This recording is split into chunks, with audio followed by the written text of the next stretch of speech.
Hello, everyone, and welcome to CIE. It's the final day. We've got the third place match streaming over here. I'm Karthik, and I've got Z-Line with me, and we're about to bring Let's you a go. banger of a series. A banger series, of course, ending it off for today. Third place, we got the third place. They're going to be fighting for a prize of $200 split between the two. So it's going to be quite the interesting matchup, especially between a best of five game between, I believe, SFU Raccoons as well as uOttawa Garnet. And let's start off with the rosters. Let's take an introduction to them first.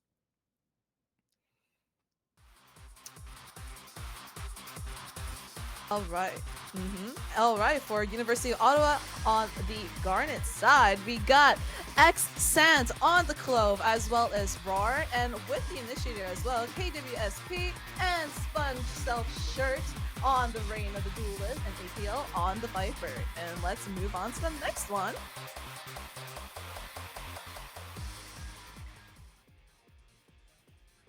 Yeah, we got SFU on the other side. We got Slenzera on the Chamber. We got Maeve on Clove, Deb on Jet, Supervin on the Viper, and to end it off on the Deadlock, we got Keep.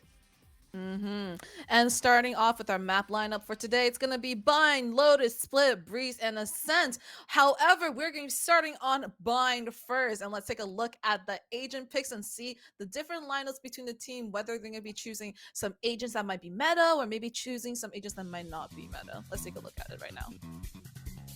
Yeah, Bind has got a pretty established meta going on. People love to run the double controllers. We get the Sentinels out of here. That's for another map. But yeah, you love to see like the Brim and the Viper. And so far, we see the Vipers being locked in. We got a Brim on one side too. Looks kind of like a mirror matchup coming in too right now. So it's gonna be no Sentinel. Interesting on the Bind. Usually, I guess in my rankings, Karthik, I see like a like a Cipher or like a Killjoy. But with the double smoke setup too, it's almost like a proxy Sentinel, with the Viper, especially on that defense. So I'm really looking forward to seeing that. It's gonna be a Super Haven versus an APL matchup between the two, and let's see which Viper is gonna come in for that, pull through and carry that team. Let's take a look too. Yeah, definitely. Viper work she can make or break the round completely by those lurk walls I usually see in A short or anything like that. And yeah, on the other roles too, Raze is just the duelist to pick on this map, along with the Gecko that brings so much reusable initiation because you can just like poke around left and right and see where you want to hit. But we're getting straight into it now. The teams are loading up. We're seeing a little bit of a B stack on defense. B stack on defense, and it seems like they're going to be reading it quite well too. Look at that kind of push towards or that lean towards that B long side as well. And I don't know, what do you think about the full stack on B? Do you think that's like a good play, or should usually they play like default more? Yeah, I guess they have a read because majority of SFU are heading for B long, and that's exactly where Ottawa is stacked right now. You even got the Viper wall already pre-committed to there. Viper's just watching over A while everyone is heading over. There's gonna be a big fight. Oh my god, big fight indeed. A lot of shots being fired back and forth. Actions going through. Trade coming in. And Super Haven gets to 2. 1v2 situation. The attackers did come out kind of victorious in that last fight there. But to be fair, 5 people were there on the attack side while one person, the defaulter or the lurker on that A, just in case they're looking for that A push, APL by himself. But with the wall set up already, it's going to be quite the easy push in terms of you got double smokes there, you got the Viper wall for entry, and APL just by himself. It's gonna be kind of a hard take here, honestly. It's gonna be kind of a hard. Yeah, I want to see the TPB here. Let's see Oh if they do it. But God. they're actually gonna be pushing up. Oh, there might be an isolated fight. Oh my God! APL 1v1. 1v1 looking for the second one. The bomb's not planted yet, and now we're going back again to the B site. Running. The wall's gonna come up. However, he still got plenty of util on Slenzera's side. 2 smokes still available, as well as the Molly and APL play very patiently, just waiting for swing. But oh my gosh, smooth shots coming from APL and gets the last kill to secure that first pistol round. Yeah, APL's aim is on point today, and he's gonna come up with a 1v2 clutch to get that all-important pistol round for uOttawa. I'm not gonna lie. Usually, when the past couple games we've seen on the buying side, it's always been more of like a, I guess like a default, you know, couple A, couple B. But that fight down B long, haven't seen that in a long time. Let's just say. Yeah, that's not supposed to happen. I don't think we'll see it every round, although I'd love it. But yeah, I think hopefully things are gonna slow down now. But looks like, you know, SFU, they're gonna run it right back. Like surely they don't expect us to do it again, right? Oh my god, no, surely as well, but come on. Something's gotta give, right? They're gonna be pushing up that B long side once again, but with the Sky close to that B long, just to flash for some information, getting it ready. Flash is gonna spot out a couple of people. Know that some people is there, but not exactly sure how many people are there, as well as the repositioning by, I believe, APL on that, you know, that hookah side, just in case if they come through long side, they have to clear not just backside, you know, elbow, but as well as hookah.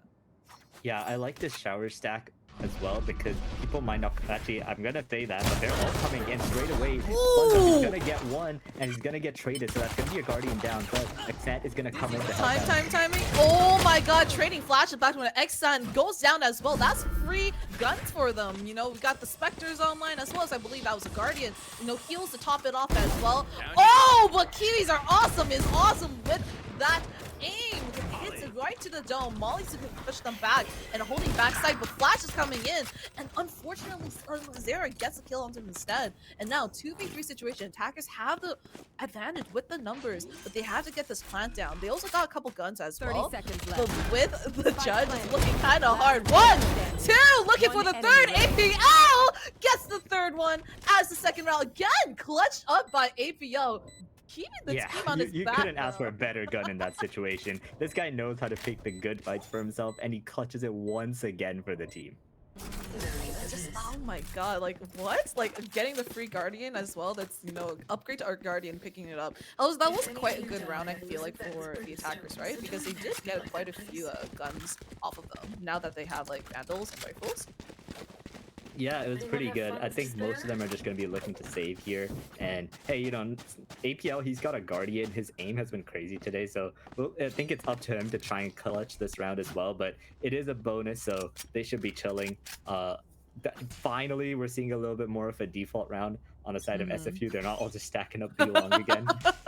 Yeah, try not to be predictable. Even going for that line up orb just to play it off while holding that default side. The monster's gonna come in with the fish, trying to find someone, but unfortunately doesn't really quite find anyone. That's one Gecko alt down, you know, but yeah, they use it to clear showers. They pick it up again, and now Thrash, he's gonna go again, I'm sure. Gonna try and clear out sight as they enter in.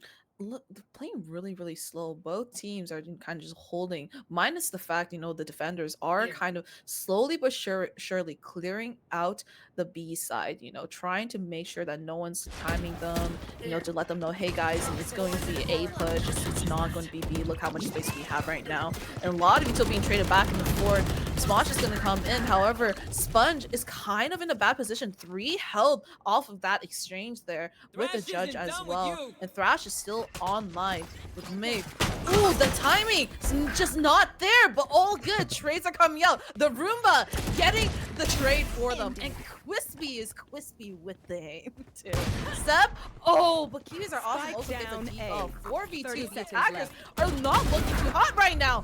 Zera, it has a Vandal. 2v2 situation. Bomb is down. And APL again with the crazy shots coming in. With one person left alive, it's all up to Brimstone. All up to Zera. Beautiful by Quisp there. Yeah, Quisp is just the clean shots coming in, and what a huge round for the defenders there. Like, oh my god, the Vandals and the rifles. Can we talk about that for a second? Yeah, I mean, I think the value that SpongeBob was able to get, he was able to stay alive with 3 HP and get 1 more kill on top of that. He just got so much space for his team, and the defenders were just already on site when they decided to hit, so it was a good matter of just closing out at the end, and now it's going to be another save round by SFU. No, it's another save on for SFU. They're gonna have to play this a little bit, potentially a little bit faster now, and play off each other. It looks like they're gonna go for a hard push towards that B long side, playing a little page from their book earlier, and going in slowly but surely, taking that space up, and Double's actually coming out. Maeve is out, however, the flash will catch him off guard. That's one with the Stinger, looking for another one, finds the second one. 5v3, 3 defenders left online, as well as got the showstopper, just to keep them back and play that time to secure that round potentially. But with some free gun upgrades there, it's gonna be quite the nice and strong hold there. Yeah, now there's coming up Maeve. He needs to get the better of SpongeBob on this duel here. He has the showstopper, and he doesn't need a stab with the assistance. And now they're all just bundled up in one spot. They have to walk through the poison on. TV's gets one, but it's traded out. And it's all left up to Xen, but there's nothing he can do. Attackers, Raccoons gonna win that one off of them there. Good round for the Garnet team. They were able to get that plant money, especially getting one gun off the Raccoons, but Raccoons still pretty healthy on that econ, right? Yeah, I mean, Nate showing us how to entry there. If he can continue to do that, I can see a lot of rounds come up to SFU in the near future. He's even got the showstopper this time, so I think he's just gonna hop up A short and just let it rip. I don't know if we're gonna see potentially an orbital strike from Slenzera on the entry or post plane to clear out that lantern side, the U-Haul side potentially, but it looks like it might be a fast take onto A here. Yep, it's so good for Ray to ult from there. Can he get the ADS? He cannot, but the showstopper doesn't get anyone on the other hand either. Oh, the nade is really good, but he is able to sidestep it just in time. They have to clear out shower side. They know that someone's in there, at least a Raze, and off of that, Xen gets the kill onto Maeve. 5v3. The defenders have them caged up more or less. However, one flanker got the attacker. Sky's going for the flank. Beautiful blind there, but unfortunately blinds out her teammate. Holding U-Haul as well. Gets one. Super Haven gets two. Isolating those fights. Oh no! But Sponge is there to get that trade. Oh my god, Seb? With the 3K? Seb had that perfect showers flank. No one expected it, and his spray transfer was perfect, getting 3 to win them the round. I mean, now that's gonna put the Garnet team still now in a really difficult position with that econ. However, with 4 ult on light, they might be able to pull something, or they might be able to just save that for the next round. Yeah, probably just gonna be looking to save, but SpongeBob, he's got his good old judge again. He's probably gonna hole up in a corner, look for some value, just like he did last time. Slenzera still has the orbital strike available, and with that post plan being so well fought that last round, definitely looking forward to that orbital strike, holding the post plan once again, and playing towards shower side, gets a little bit of information. Maeve kind of clears out, scares off Gecko from the Garnet team, trying to just clear the shower side as much as possible. Ooh, some smoke's gonna come in. A lot of presence being shown towards the A side. However, timing, as you said, Superhaven gets shot down by APL. APL now calling the rest of their team. Hey guys, got one. Potentially going to be here. No? I mean, yeah, but you can see how fast that uOttawa is also rotating. Sky is so pushed up already. Of course, he's gonna look for an off angle here. We'll see. He needs to come up big here. If he can get one kill, I think it stops their entire momentum. Biggest change coming. It's going to be pushed off by the Seekers there, trying to not reveal as much information. A lot of Seekers on that B side. It's going to give them a lot of information. Potentially they can go for that TP towards A now. However, one person's still holding out A. They're going to be playing a little bit more default. Sponge Elsher once again with the judge. Unfortunately, doesn't quite find any value there. But Orbital Sergeants come in. Mike's going to move out with the satchel. 3 people already taken down on the defensive side, and Xen by himself was just too much. Getting overwhelmed by it. Yeah, they kind of just slapped them with their wallets there. They had much better guns, entry together onto site, and that judge, it was shut down by Thrash. 2 ults still available for the attackers. However, 3 ults are still available as well for the defenders. You got the Thrash with that retake, really useful as well as Seekers for that information. And with APL with that Viper's Pit, potentially they're going to play that kind of retake B side, as in a lot of them are just holding or leaning towards A. Yeah, exactly. And I think it'll come down to that lurk again, right? Last time they were able to pick off the defender lurk and completely rotate, but this time we got I think 2 people maybe trying to lurk up so you can like trade kills or something like that, and maybe just constrict the enemy from behind, which worked so well from them like in that showers flank. So if they can kind of close them off, because you can see they're mainly just focusing on showers right now, not operating on too much of the map. But with pushed out towards that A main side as well, they got a lot of space, a lot of information as well. You know, playing bait for the Rays there in the cubby. Qs are awesome. Kiwi just holding towards bench side as well. Not a lot of action happening right now. How we're supposed to go up to deny some information, try to maybe potentially isolate some fights as well. Seeker's gonna come out just for a little bit of information to figure out where the teammates are, and both teams are just playing it so slow. Yeah, waiting for each other to make their first move. Seth gonna flash out, get them info as their entry, but they do not check the raid. Kiwi gets 2, and the defense is shutting them down, and Xan picks up 1 more. It's just Super Raven left. Super slow and methodical is the play here with the bomb down as well. Smosh is gonna come in to put them off a rocker, but Super Haven gets 1, but unfortunately just gets straight out by Exxon.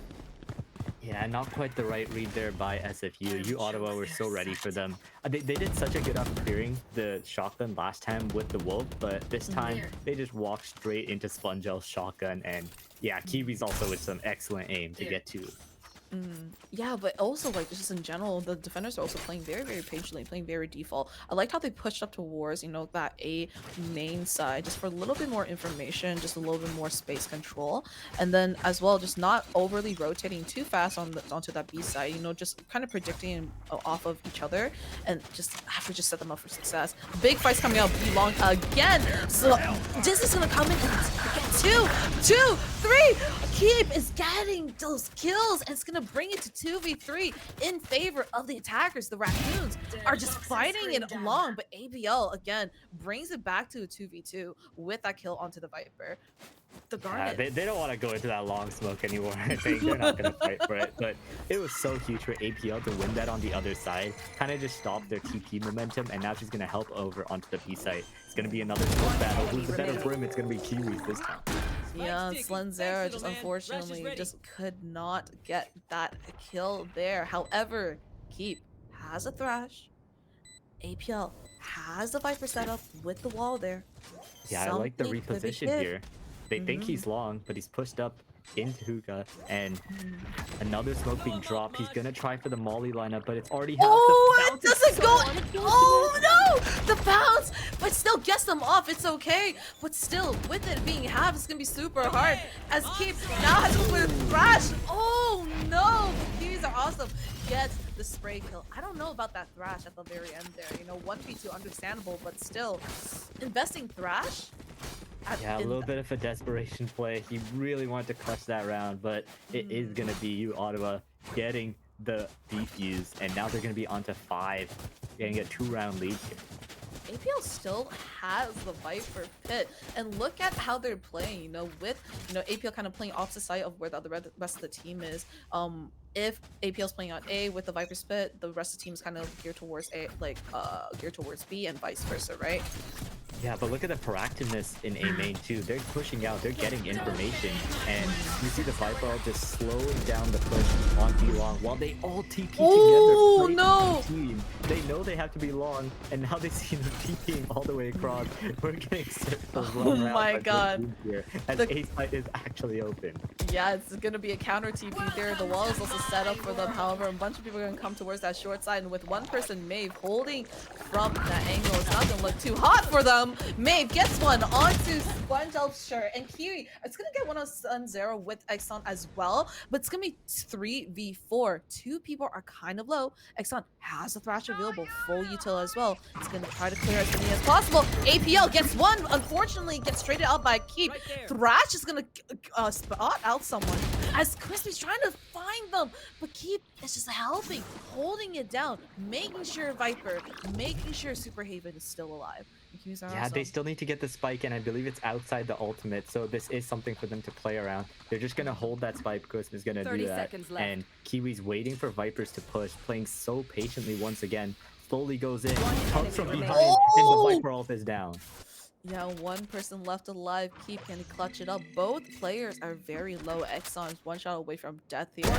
Oh, there we go. 3K looking for the fourth. 11 seconds left on the clock. Not a lot of time on the clock. Oh my Clutches God. it up with the 4K with 4 health left to go and also gets the plant money. Yeah, not even close as Keith, as he just goes on just aim dipping everyone. I believe the other kicker was also ready in time. Xan was looking at him, but the aim was just better on Keith as he continues to get the clutch there. And wait, pause for 1 second, Karthik. Is that another Gecko all by Keith? Didn't we see him literally use Thrash 2 rounds ago? Yeah, I mean, I guess we just didn't know better. The guy's like, yeah, I'll have it in 2 rounds. I'll just use it. Why not, right? Yeah, so maybe what I said was wrong. It doesn't even matter. This guy's farming the Thrashes. Absolutely crazy. Excellent. Gets spotted out by the Flash, however, with some backup provided with the cast. I think try to keep them back as much as possible. Nathan's getting invested in order to try to hold a little bit more space as well. Thrash coming in once again. Look at this Thrash. The fish is coming out. Almost tries to keep them back though. However, with the nade right there and the smosh, I don't know. Sponge Elf's looking kind of dead, but barely stays alive. The dog spots him out, gets bit as well. All the use in the world being used right now. And Sponge is just trying his best to stay alive and try to get out. But Merv and the rest of the team know that he's there. They're just going to spray and pray. Superhaven, in the meantime, gets the timing onto KWSP and has that U-Haul, that control right now. Yeah, and he was stuck, somehow lived, and now he's pushing out on the flank. I don't think they expected just yet. He should get a great timing here. Should be able to kill the spy carrier as well. Is he ready for it? He's not. Keep is just too good. They kill the flank, and now they're going to be looking to go on to A. Ooh, Exxon gets one, but gets traded by Keep again. Superhaven with kill onto Steven as well. 2v1. Got little buddy up. Nope, gonna play some numbers. 3v1. It's kind of looking like a save here. And that last round, so huge. Feel like Keep was definitely one to watch out for. But as well, how did the Raisin Showers live after all of that? I mean, he popped off there. Like, the molly should have killed him, but he satcheled at the perfect time to not get hit by the burst, and he was able to survive. Unfortunately, it won't bear any fruits. APL, we've seen him clutch a lot of rounds, but Econ's not looking good, so he's just going to take it easy this round. Try and catch a breath. Maybe talk some strats with his team on how to counter this pressure, because they had a pretty good start to the game, but now SFU is bringing it back, and they've tied it up. Unfortunately, though, Orbital Strike was also invested into that round to keep, to keep your boy Raze alive.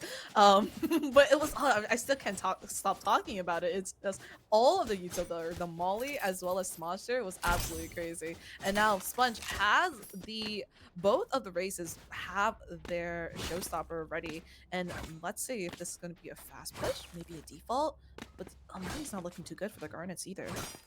Yeah, maybe we'll get a mid-air Raze ult battle in A short, as both of them are going towards there. We saw Maeve entry through there the previous time, but he's just gonna shy away from it this time.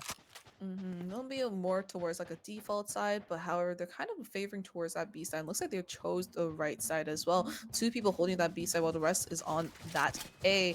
And with 1 person on the late lurk, just in case they get a pick, they can rotate over to A whatever. Yep, and now they're gonna work over their favorite B long, slowly get some pressure there. They play so well here because they take the perfect times to TPA when they know they've caused enough pressure too. It's really well crafted as the showstopper. Maeve is going in. Everyone's just running away. They're not gonna give him any targets, but that does mean it is a free site as the plant goes down. I do not blame them. I'm scared of the showstopper too. Unless it's gonna be triple push towards the elbow side. 1, 2, but 1 more person is there. Do they know? Maeve, guess what? Looking for second one. Gets the second one as well. 3 versus 3. KWSP. Yeah. Where? Can he get the kill here? No, Maeve gets the third, and now he's behind them. The defuse is slowly coming through, but is now killed. He's trying to wrap around from behind Sponge Elf. He has so much to do here. Kills the flash, but he's being surrounded from 3 sides. The bomb is smoked off. Wingman's coming for him too, as now he's gonna try and isolate the fight with Keep here, but Keep, his aim's too good, man. He gets the kill. Yeah, it's just too hard. There's just so much post-line neutral and with 3 different multiple angles to have to clear out, especially with 3 people, just holding different angles. It's just the trades that came in just so effectively. I just really like how that was played out by the Raccoons. Yeah, exactly. And when that, they've actually brought up and taken the lead here. It was, I think they were down 3-0, then came to 3-3, lost a few rounds. It's just a roller coaster going up and down. We'll see if the half can be tied up. There's no more ults here. They maybe Keep can get his ulti. We've seen him. I think this is like the third thrash this half if he can get it. And they're going towards showers. They want that orb. Absolutely disgusting. Trying to get that thrash. How Slenzer also gets that opening pick. 20 health left on the health bar, but A-okay with the numbers in their advantage. They can do something here. However, APL is pushing out towards from B main and now trying to get that flank timing, but looks like Super Haven is going to be potentially aware. Look at this timing. Oh my god, the timing. They cross each other in the night. They don't oh know. my god, they don't know. What is this? They're just kissing each other, but they just can't quite find each other perfectly. APL is going all the way through the CT side, trying to find something, and with two people holding that angle, I don't know. It's kind of raps there. Look at Babe. Look at Babe being so aware, but APL just has He better wasn't aim. expecting him to come from that side, that's for sure. As APL, he gets the kill, he lurks away again and comes, I'm gonna pop up somewhere else. You have no idea where. APL has the timing, has the better aim, but now that they know that APL towards that T side, it's gonna be so much 30 harder seconds to left. get a kill. One? No, oh my god, I need to close my mouth because I'm doubting APL way too much.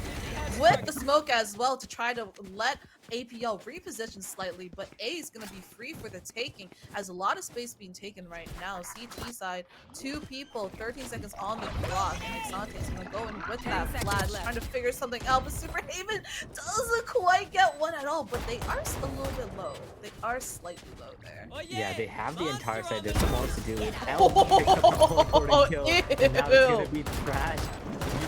The DP's coming through. The Molly is on point defense, so they're gonna have to get off it. Kiwi's still alive. Oh my god, the Molly gets the Molly's just right before, and just APL and Sponge are the dynamic duo closing the round out, bringing us to an even finish for the first half onto bye.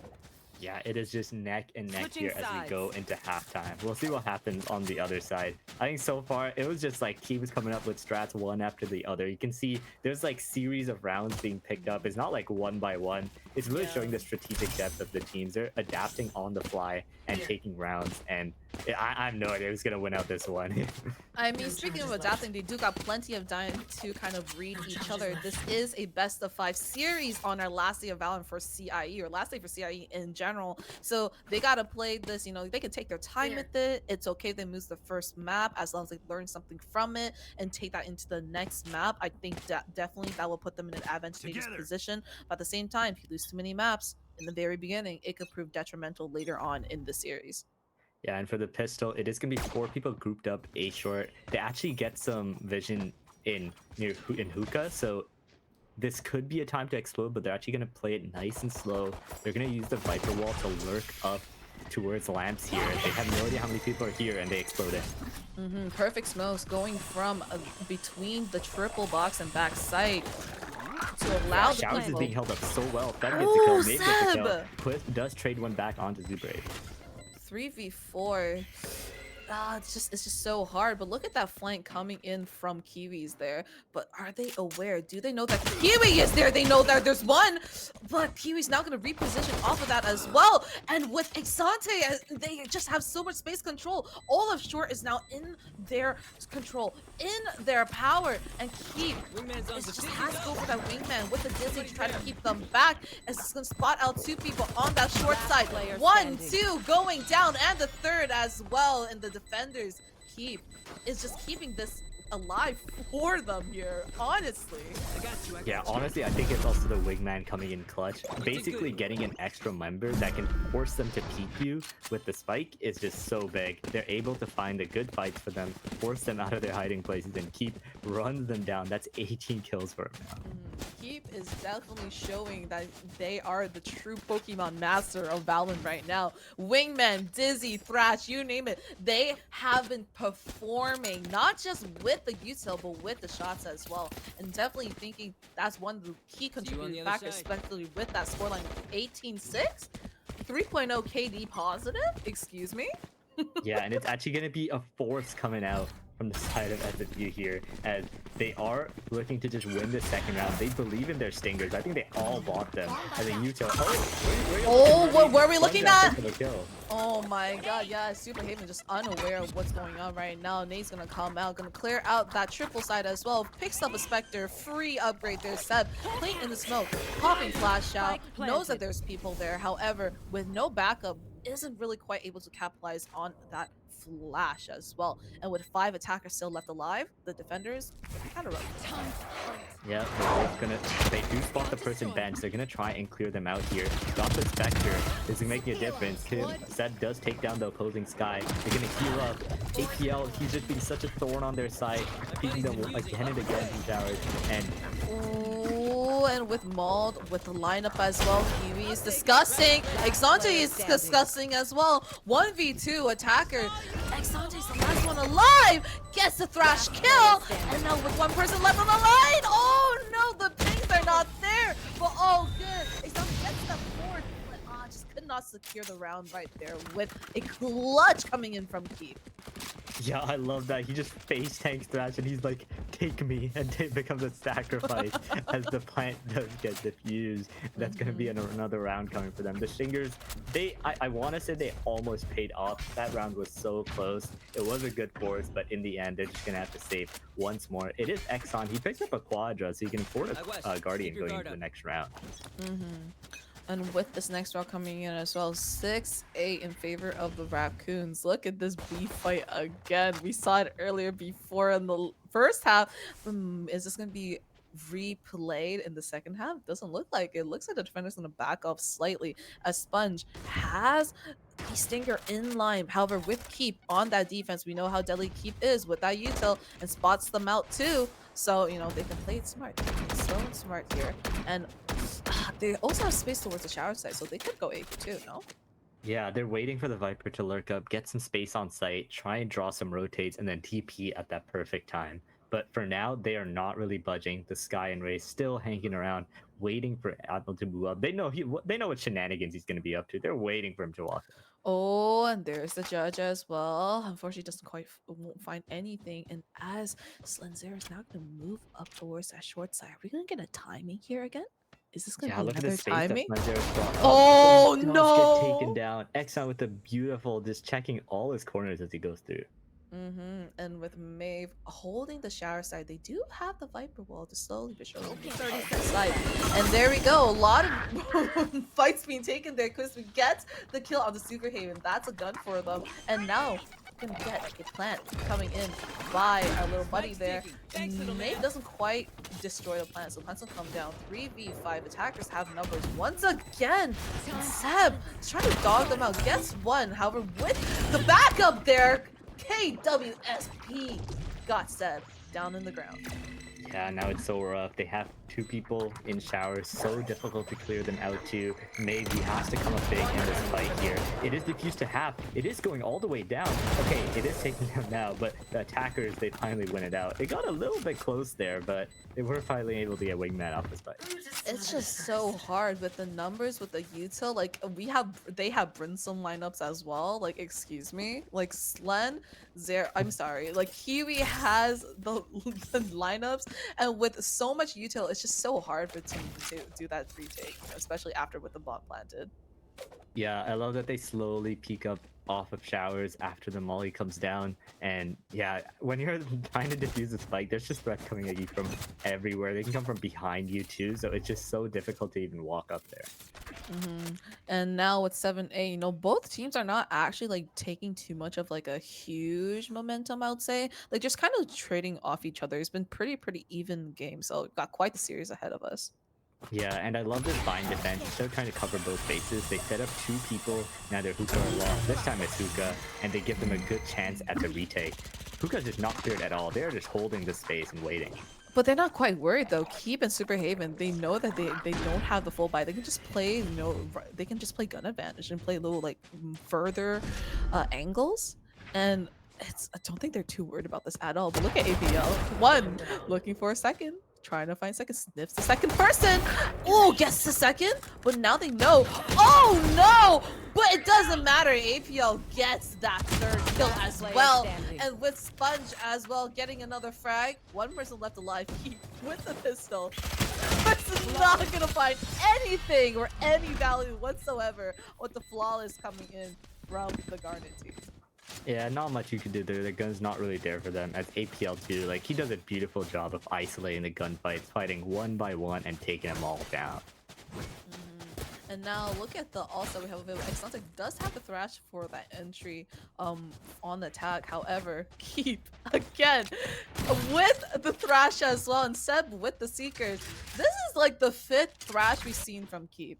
Like, I am not kidding. It's a game of the geckos, man. Both the geckos are popping off. I know, but I mean, like, I have to focus on Keep as the gecko right now because we just seen so many thrash coming in. Full advantage or just full kind of like usage of the kit as well. And APL is low, get picked up by Maeve because doesn't know that there's someone else on the right side after peeking out from the left. And Maeve now holding just in case if there was a second person. 3 people stacking towards A side, but now with the rotate coming out towards that B side with so much heat coming out. Oh my god, Keep again disgusting. Gets a kill onto Sponge as Superhaven is now left online with Keep to hold it down. Oh, it's gonna be Thrash coming out. Keep still has Vince if he wants to return, but he actually just decides to kill them himself. Keep gets a third, finally taken down by Kiwis, and now he's left by himself. Defenders coming in for both sides. 1v1. Can he get the ace? No, he cannot. Maeve shuts him down. Oh, Maeve with the positioning. Finishes off, and Defenders are gonna win another round. 8-9. Again, such even game coming out, even just on this first map. You know, no team is kind of pulling through, being extra dominant. No team is kind of lagging behind too much. Both teams are playing it super well, kind of adapting to each other. Just like how you said earlier, that adaptation is so key for these kind of long series that we have for Valorant. Exactly, and we'll have to see which team can kind of adapt to this new strat, right? You know that they like to play together on B side. Can you maybe try and like burmout them or any strats like that? Looks like they're gonna come at them from both angles really fast here. Gonna try and overload this Viper in Garden. A lot of user coming out from the B side, trying to hold them back. APL gets a kill onto Keep, and they have that B side now, trying to clear out all the angles. And looks like APL is no longer playing the controller. It looks like APL is playing like a duelist now. Look at the movement coming in and the aggression, the absolute confidence that's coming out as well. Flash is gonna come and try to spot them from CT side or elbow. He doesn't quite get someone. And, oh, Superhaven with the 3K. Crispy shots coming in. And now 4v2. Defenders do have that advantage with numbers. However, Kiwi's telling Maeve, no sirree, you're not allowed to flank there. And Seb on the other flank as well. Trying so hard to stay alive. Superhaven gets the 4th. Looking for the ace here. And gets that ace onto Kiwi with the shorty. Oh my god, Superhaven, you are disgusting. Yeah, that round was so dire for them, but Superhaven was like, nah, I'd win. And he just does so much work, killing both an elbow, fighting with his teammates, and picks up the ace to win them the round. What a huge round for them, and with that econ as well, not the best econ. They can still, however, buy 3 majority vandals, but they do have 4 also to keep them back or get that retake. No Slenzero with Orbital Strike. We got the Viper's Pit, Showstopper, as well as Thrash from the 4. So it's looking quite healthy for the Raccoons right here. And Garnet is gonna have to do something a little bit different, or shut down Superhaven, something like that. Something's got to give, especially with this fight. Oh my god. No cares given. Showstopper coming in, trying to push back the Viper with the Seeker too. Now the Viper is gonna go down with the Showstopper, looking for one, and does end up finding it. Yeah, the Showstopper was so huge for them. Clears long, kills the Viper. The site is theirs. They know there's so many coming through the hookah right now, and they still have to try and... Okay, the Wolf does clear out hookah. There is a smoke for them to get through. flashes coming out, Showtime coming in once again. Oh, both Joseph finds something, and Maeve finds the second 2v3. The util is crazy. Now we have the tap onto the bomb, but the molly misses from one enemy. Oh remaining. my god, the timing! They know that there's one more person alive. You know their elbow, and all their elbow was Sam. Oh my god, Exante shuts both of them down. All attempts at that retake absolutely destroyed by Exante, and with another thrash available for the Garnet team. Oh my god. Again, it's a battle of the geckos. It truly is. Both geckos are top fragging, and now it's gonna force that time out from the Garnet team. Yeah, Oh and that was my- so close there. Exxon almost getting that clutch, but the defuse I think barely just went off in time, and I think that swings the economy like crazy for them too. They should be forced to go into a save despite that amazing play. But yeah, the thrash is up, so we'll see if anything can happen with that.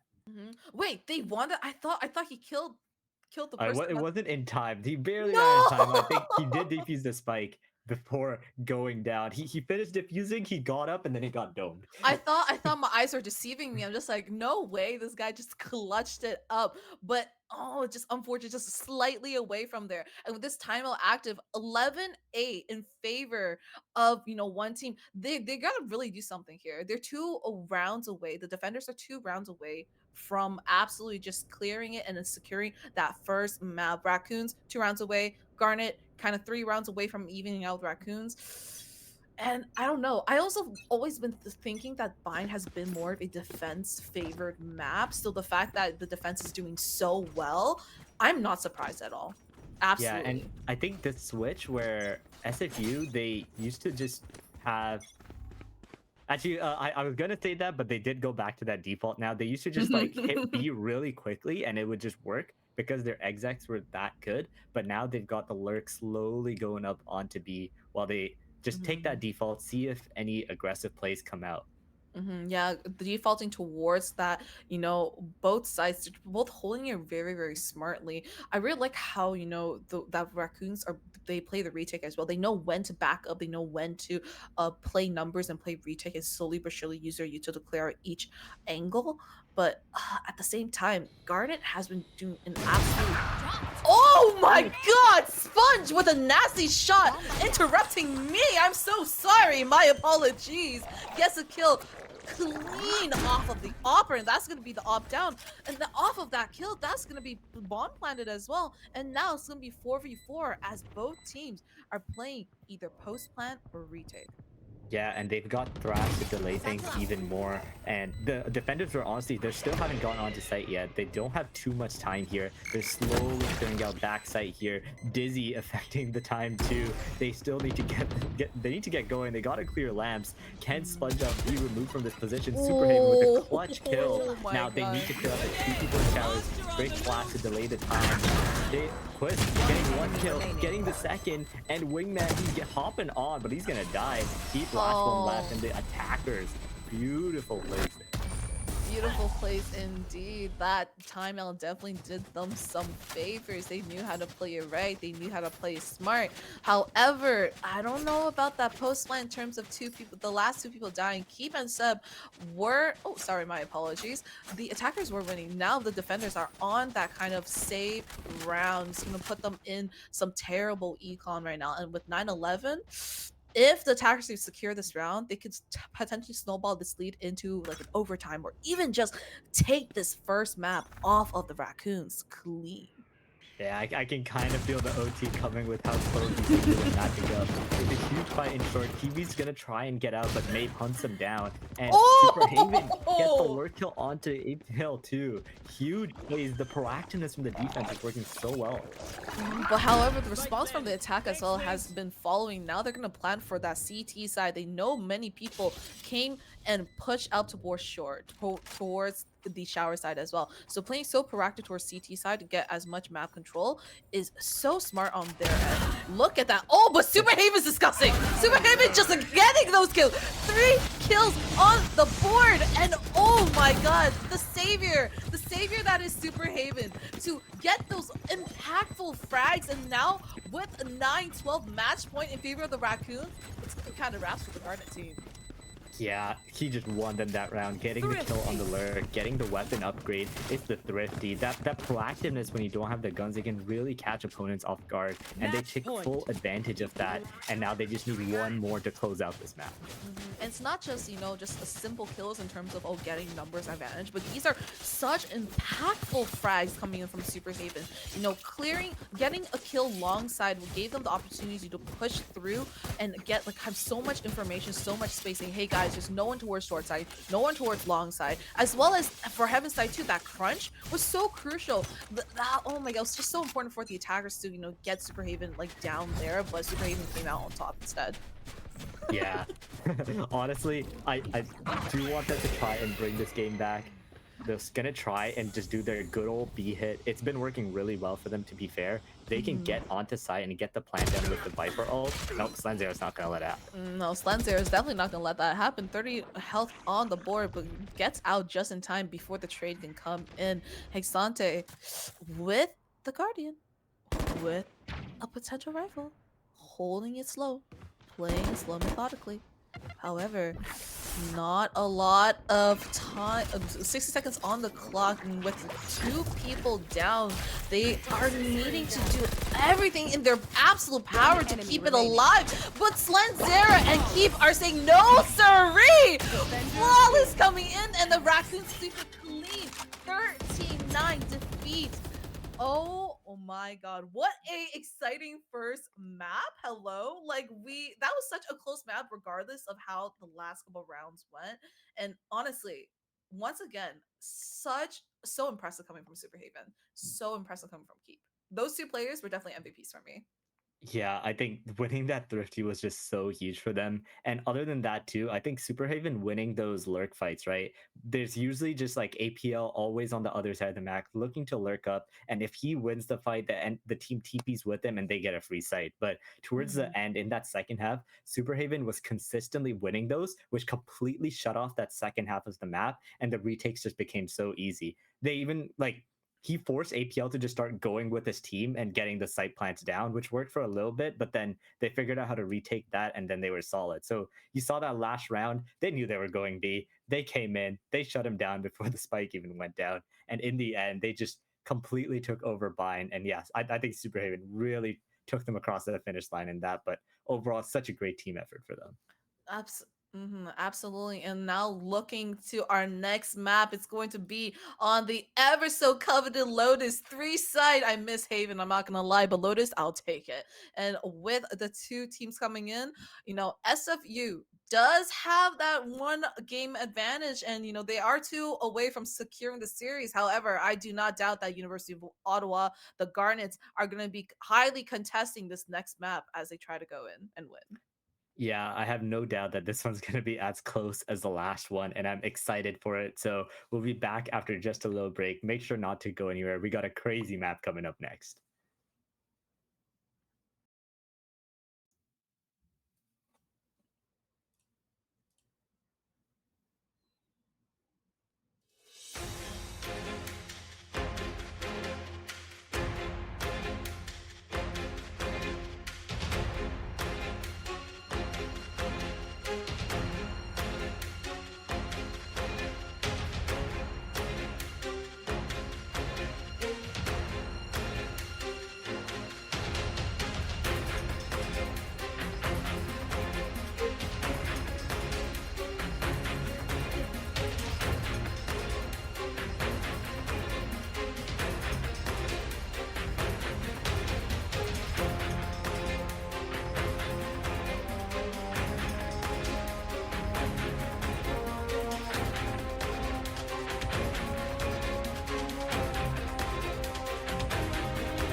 Hope you Welcome guys back, didn't go everyone. anywhere. Oh, go ahead. No, you go for it. Oh, All right, good. yeah. Well, welcome back, guys. Tiny little break, and we're just waiting for the teams to set up on Lotus here. As a reminder, we were 1-0 in the series right now. SFU took up that first map, but it is a best of 5, so a long day to be played out. We'll have to see who takes it.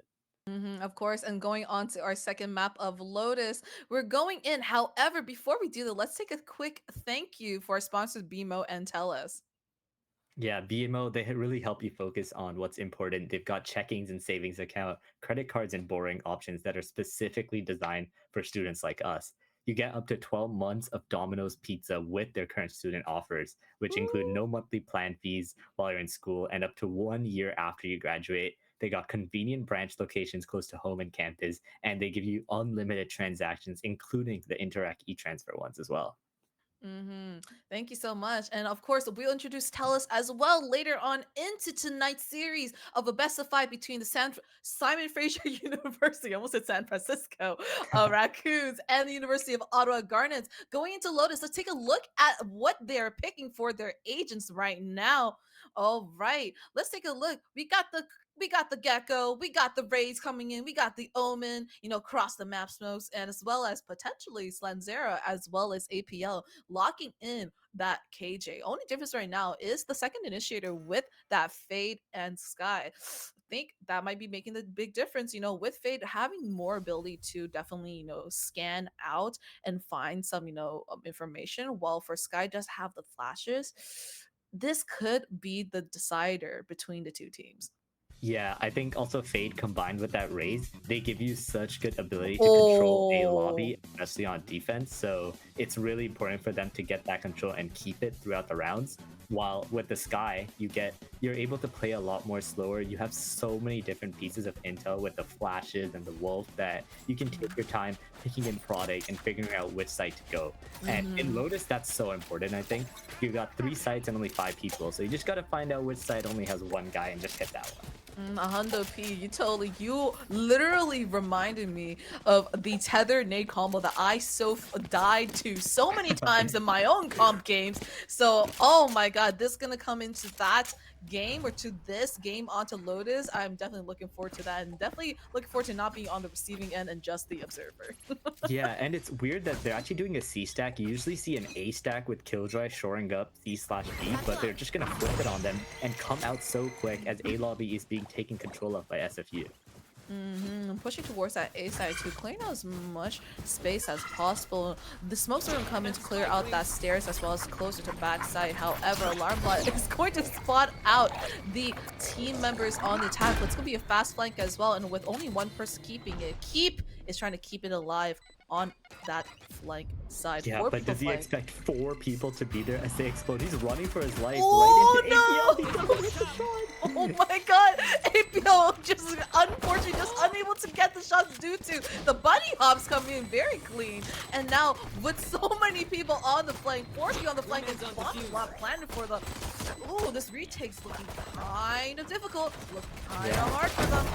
Oh, Yeah, they're Kiwi. short smokes here. Pistol fights being taken left and right. The defuse is so hard to come through. And it's gonna be down to a 1v2. He's gonna look to stick it here. He has a few seconds left and he does not get it. 0.02 seconds! If not, this is one of the closest clutches ever. Oh my god, just so close. Key was so close to finishing that round off for the defenders there. But with just 2 seconds, just a sliver of time left. Oh my god, the Raccoons came in at the right time to sneak that round away from the defenders. Yeah, and I want you guys to take a look at that inventory. Spongelf, he's a certain type of character. He likes his shotguns. His teammates, they got pistols, but he's holed up in that cubby with a shotgun and daring them to come to it. No cares given. However, with the wrong site read, that retake with the Bucky is going to be extra hard in my opinion. Especially with that C push now, now with the 4 stack on A and going C instead, the reads are just not there, unfortunately. They're going to have to play retake C fully.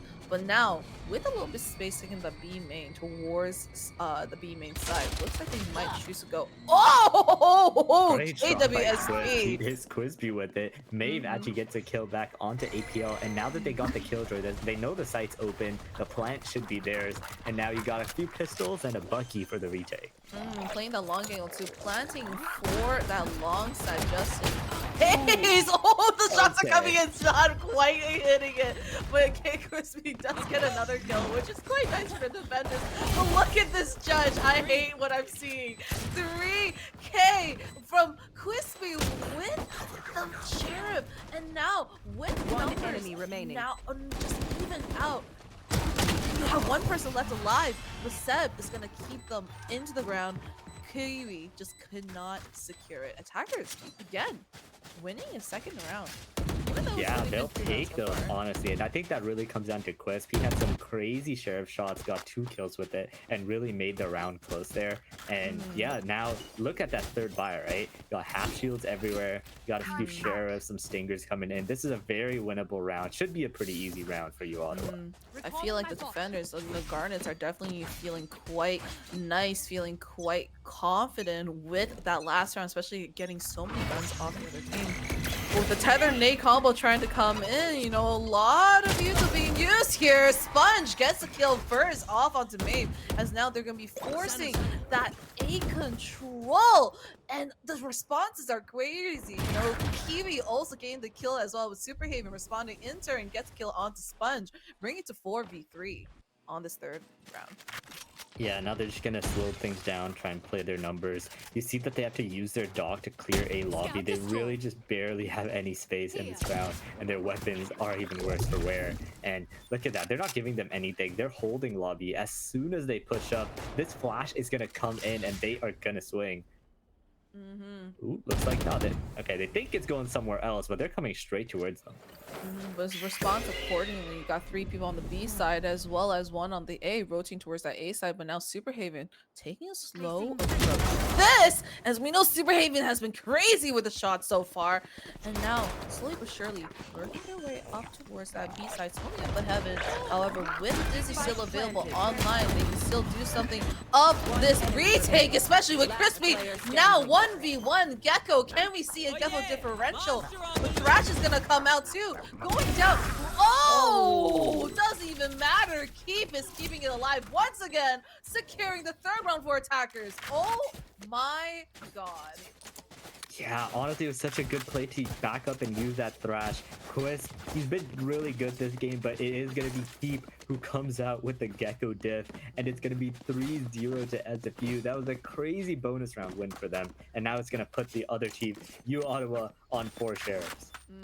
You are speaking my language right now. Look at that econ. As you said, that was such an expensive round for the Garnets there, and Raccoons are feeling quite beautifully and quite ready with that upgrade with the Vandals in just in such a good position there. And Slanzera gets a kill, but all good. He's got that trade over. Free upgrade there, but Keith gets kill on too. You know, Kuwist there. The 2 Geckos exchanging little talks now. But now the plant's gonna come down. 3 people on that defense trying to get that retake, but with Superhaven on that disgusting off angle. And they had 2 people in flank, but they both decided to run away, and it's gonna become a lot more slower.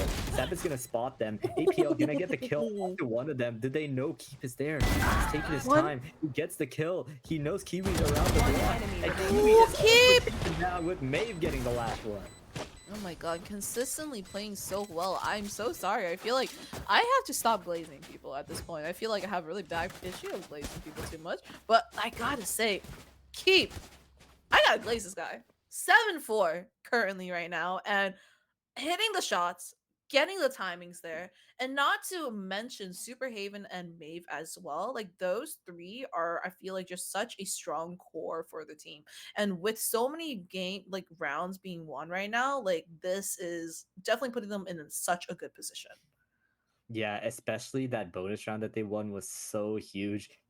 again, we've talked about how this guy just always has Thrash. Like, I'm pretty sure the ult cooldown for him is like 3 orbs, not whatever we have. Like there's no way. But yeah, he had it Honestly. again, used it perfectly, peaked right after, and gets the clutch. And now I'm pretty sure we'll have another Thrash next round too, maybe in a round or two. Oh, He keeps picking honestly. up the orbs, he keeps planting, and he keeps fragging. So he just always has it.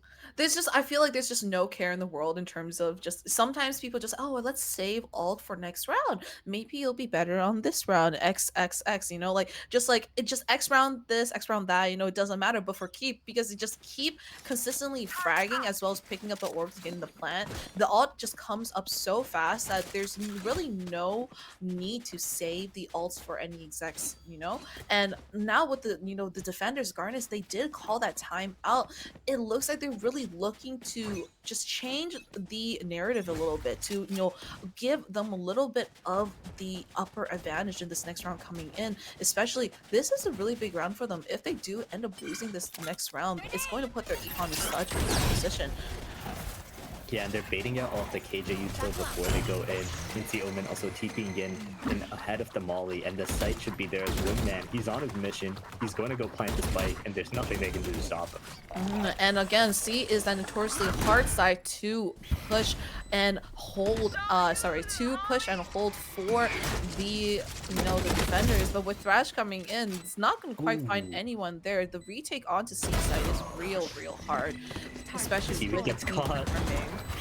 Yeah, the smokes are not going to come out for them. They are trying to push them away from that position. But Zara coming back to support his team. Seb with 2 huge kills, Kate with the 3rd, and now just like that, Quist, he's running for his life. Run away, Quist. You better run away. That's kind of the wrong way, my dude. You gotta go. Save your gun as much as possible. Gets a kill onto Maeve. Not a flawless. Good enough. But yeah, it's gonna be a full save coming in from Quist there. Really no possibility of getting that retake, especially with that many people alive and on C-side, which is notoriously hard for that retake. Yeah, that timeout, I don't know about that. And now they're forced to go on a half buy once again. Yeah, and I love that push into Waterfall that they did. They completely caught Kiwi's off guard, who was just looking to put up some smokes, trying to help his team out, and suddenly he's dead. And after that, it was just so difficult for the defense to really push up at all. They were just completely getting circled upon, and that was just an easy round when SFU, Lotus looks like it's just their map, I guess. It's 5-0 right now. Well, don't forget the Lotus is a majority more of a attack. Oh, my apologies, APL. I'm so sorry for speaking. You were saying? Yeah, I'm sorry. It's just a caster curse. What happens when you're a caster? You just get proven wrong every single time you open your mouth. And yeah, I was gonna say it was an attack side of map, but APL proved me wrong there. And again, I'm being proven wrong. Back and forth. APL's in my PC hearing me talk right now. Yeah, he's pulling out the round for his team. Let's see if they can finally get a round on the board. The buy isn't the best. You see Sponge up, he's got the Stinger. Let's see if he can close the gap with some satchels. As, yeah, the Stingers, they're going to have to come up huge value here. The Fatal is going to bring them low. They're going to smoke away. Ooh, is he going to get spot? He's fighting that with the Stinger. He does not care. The flash is coming out. However, APL again gets another kill there. As, Slenzera gets 2. Trying to find another one, but all good. Sponge gets that last kill as they secure the first round onto Lotus. Again, why? Every time I speak, I just get proven wrong. I was gonna say this map is more of a attack-sided map. So honestly, I feel like if the Garnet team is able to even get like 4 or 5, they'll be in such a good position for the second half coming in. Yeah, SFU, they still have a lot of eco in their bank. They're chilling. They have 3 ults each, so I think this next round where a lot of ultimates are going to be used is going to be a huge swing round for whichever team wins it.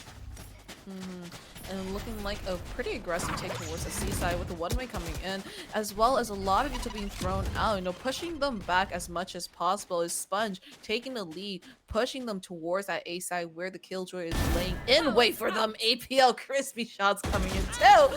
Oh my god, one shot away from death. But all good. Seekers coming out, trying to clear them out as much as possible, and Kiwi's gonna hold that breakable door just in case if someone else waiting for them. And and now they're gonna look to push this Killjoy ultimate most likely, as they don't seem to be backing off. Super Haven, he's gonna look for 1 kill at the back end of it. but no one's giving him anything. He's gonna break the ult, but ABL was waiting for him, and now they can go together on the retake. It's gonna be a 4v3. Got some people hanging out by tree. Zeb needs to go big here, needs to catch him off guard. The Boombot is gonna miss him. Sponge Elf clearing the path with the showstopper. They're gonna get access to the spike. They know tree is clear. They see Zeb, get the kill on him, and it's 2 people left. Showstopper on the way. Oh my god, Showstopper doesn't quite get them. Oh, it does only get one person. 1v2. The attackers are keep! Oh my god, again! Disgusting! With the 4K coming in, closing the round for attackers. Let's reset. Oh my god, I really thought the first round, you know, on the defenders winning was going to be the start of something amazing for them, bringing that momentum shift in their favor, but no, keep. It's just like 14-3. I got my thrash ready once again. I'm not letting you guys take once again. Oh, it's been 7 rounds. At this point, production, can we please have a tally of Keep's thrash alt numbers, please?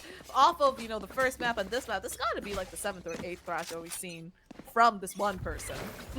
Yeah, and now it's going to be a lobby completely in the control of SFU here. APL, he doesn't quite have the gun to do what he was doing in those other few rounds with the rifles, so he's going to back off for now. Going to try them, get them caught lacking on site. Kiwi's looking for a moment where he can look to get some. Oh, he hooks the wingman, ends up going down, and that's 2 of them getting taken down. Now, the guns are not the best here. They're going to try their best chance at a retake. Oh, yeah, no, it's not the best. It's not the best. It's just a sweep. Honestly, it's a flawless right now. 1-7 Raccoons are just absolutely destroying the Garnets right now. I'm super sorry, but SFU looking quite hot right now, especially with this map. Second map coming in line. If they do win this map over uOttawa, they are just 1 map point away from taking the 3rd place position on our CIE Valorant tournament and $200 prize as well. This series is looking kind of hard, kind of difficult for our Garnets right now, as uOttawa is looking to secure 1 round. 1 at a time. Yeah, now you got a stack coming from C main. They're looking to push out. They're hiding behind Mount. They're trying to catch him off guard. Oh my god. XN picks up the 2nd trade, but XN is finally falling to Super Haven. It's going to be a 2v3 here as the site is going to be clear for SFU. Oh, but APL is aware of the lurker and bringing the numbers back in back evenly. 2v2. Plant Spike's gonna come in. Got the dog. Have the bird. Have the flash available. And with 1 CT and 1 towards the main side. Oh, I like it. I like the double up as well. But 1v1 situation, APL looking quite healthy. However, on the other hand, Super Haven. Yeah, and he should know where he is. APL actually gonna look to swing out. Beautiful plays by him, very unexpected. He's gonna pick up the clutch, and that's 2nd round for uOttawa. Ladies and gents, everyone in between, 1 round at a time is Garnet's 2nd round onto Lotus against the Raccoons, secured by yours truly, APL. And now going on to our 10th round of the first half onto Lotus. I really need uOttawa to, you know, just try to get as many rounds as they can. Like I said, 4 or 5 rounds on that defense side towards, you know, Lotus is pretty good, but despite that, Raccoons have been looking super crispy with the shot, or should I say crispy. And yeah, with those crispy shots coming in too, and the strats as well as the combo util usage, their attack could be equally, if not as strong as their defense. Yep, and with that, there is a decent ult advantage on the side of SFU. uOttawa, they just have the Omen ult, which really isn't game-changing, unfortunately. But yeah, I think SFU have just done such a good job of knowing how to exit onto these sites without losing a lot of people. I think they figured out that the KJ is not here. The KJ turret cannot be heard, so they're going to be linked to shifting over to C. And they'll fight on B on the way. Yeah, however, Seb does get that finishing kill shot onto Sponge to open the round up 4v5. A lot of smokes coming in from that B side. However, with them going towards the C side, so it's C push. Exante is on site, however, gets outshot by Maeve. Thrash coming in once again by Keep. Oh my god, 5 people still left alive. Could be a flawless here. 2 people, 1 flank, 1 on the CT side for that retakes. Looking kind of hard once again for the Garnet team to secure this round. Yeah, it's all gonna come down to this flank by APL. He's had some good rounds, but looks like they're gonna play the contain, try and get some kills. And Flanders there, that's an offensive op there. He does not care. He's got the lockdown for the next round too. And I just want to point out those smokes were crazy by SFU there. He puts 2 smokes onto B and drags rotates. As APL, he should get one here. Kenny gets the second. Seb is ready for it as he ends up going down. It's just, but yeah, they put their smokes on B, drag the rotates, and go C. What a beautiful strategy there. it's just so hard right now, you know, like 2-8. It's like I don't know what to say. How, you know, as well as the Raccoons having 3 ult available seekers. We got Omen ult again. Doesn't really do quite much, however, it's all good. It depends how you use it. But in terms of impactful, you know, ults, we got the seekers as well as the lockdown coming in from Slanzera as well, which can come for a, you know, a perfect or really strong post plan, or even just an initial take onto either of the sites. So, you know, this is going to be quite hard for the defenders once again with all these ults a lot online. It's Slanzera 2 opening pick, disgusting. Oh, guess 2. Are we gonna find a third one? Oh no, APL shuts it down. All good, guys, all good. Yeah, but so much pressure brought there. The site is already there. Seaweed's gonna get taken down. Maeve, he's hunted for kills, but no one else is there. Quit does get the kill onto Seth. He's actually gonna throw the op away. Does not want to deal with that in future rounds. But he's got a sliver of HP. He's just waiting for him, and he does end up getting the kill. It's all down to APL. Can he pull off a miracle? The showstopper there if he gets a little too gutsy here. Slowly taking his time. APL, can he get the kill? He's so low, but Maeve finishing it off, and it's 9 for SFG. May didn't even have to use the nade as well. You know, playing, so I just really like how the Raccoons are playing the post plan. Not even just an initial take. The post plans are really where they're winning it here. Even if they're playing down numbers, they're still able to secure post plans based off, you know, playing really aggressive, knowing where the flanks are coming in, knowing kind of predicting the positions of that retake from the defender side, and then I'm playing accordingly. Look at how Maeve was playing so aggressive on the heaven side towards A during that post plan, which brought them even more just advantage and just power in terms of numbers. Yeah, and now they're going for the good old C's nade, getting the control there, but the forces of SFU are all on the C side. You've got Killjoy using the ult near Waterfall, but I think the showstopper can just kill it here. The lockdown is destroyed. uOttawa's hopes destroyed, as the site is going to be taken by SFU here. Uno, dos, tres! Oh, no, my Spanish. I was trying to practice my Spanish there. Oh, good. Lockdown comes in and hold them back as much as possible. Sponge is going to get a second kill off of that too. However, 3v2 situation landed for the main side with an op online for Keith there. Down goes but they got that mound control. It's so difficult for them to play through this. The Molly lineup's coming into the nade bounce, not the best, and they gotta try and fight him on mount. It's so difficult to deal with them. The 1 kill traded. He's on the defuse. Slanzera gets 1, gets the last. This man has been a monster these past few rounds. Ladies and gentlemen, everyone watching CIE, we got some closers on the Raccoons team. It doesn't matter who it is. AP, oh my god, it just doesn't matter. Super Haven, Maeve, Slanzera, Seb, or Keep, they're all closers. The ability to close those rounds out, bring it to 2-10 advantage in favor of the Raccoons into this next half. What an amazing start for Lotus for them. Yeah, they avoided the 9-3 curse. You know, if that had happened, things might have gone the other way. But 10-2, they can be pretty safe here.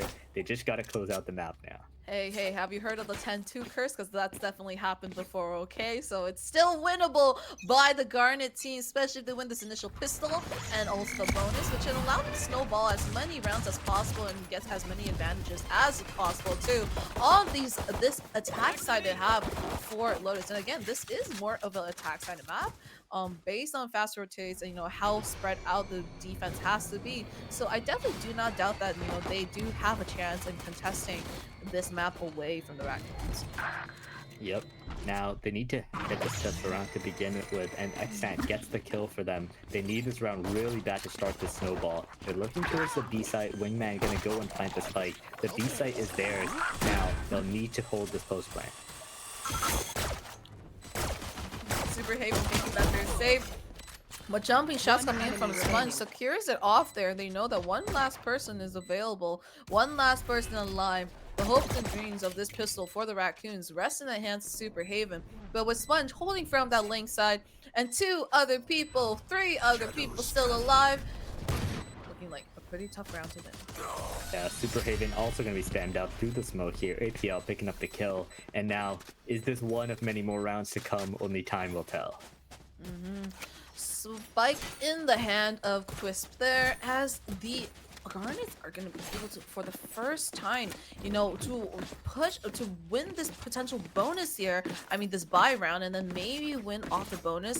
If they're able to do that, that would be such a big advantage, or just such a big change in momentum for this game. They're able to snowball that lead forward.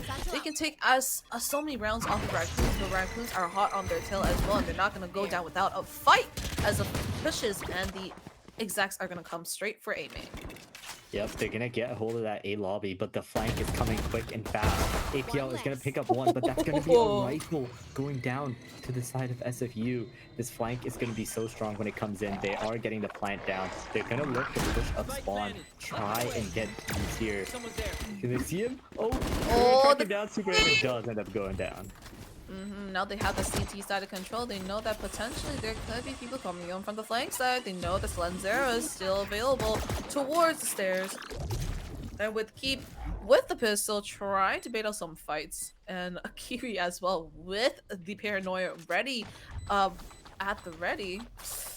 This retake is looking pretty hard for the Raccoons. Yeah, they're gonna take their time. Quick trade coming out. Set picks up the kill with the pistol here. The paranoia is gone. They're gonna play for time here. Barely any time left here. He's doing a little shenanigans here, but it's gonna be time going up. They do pick up the second round.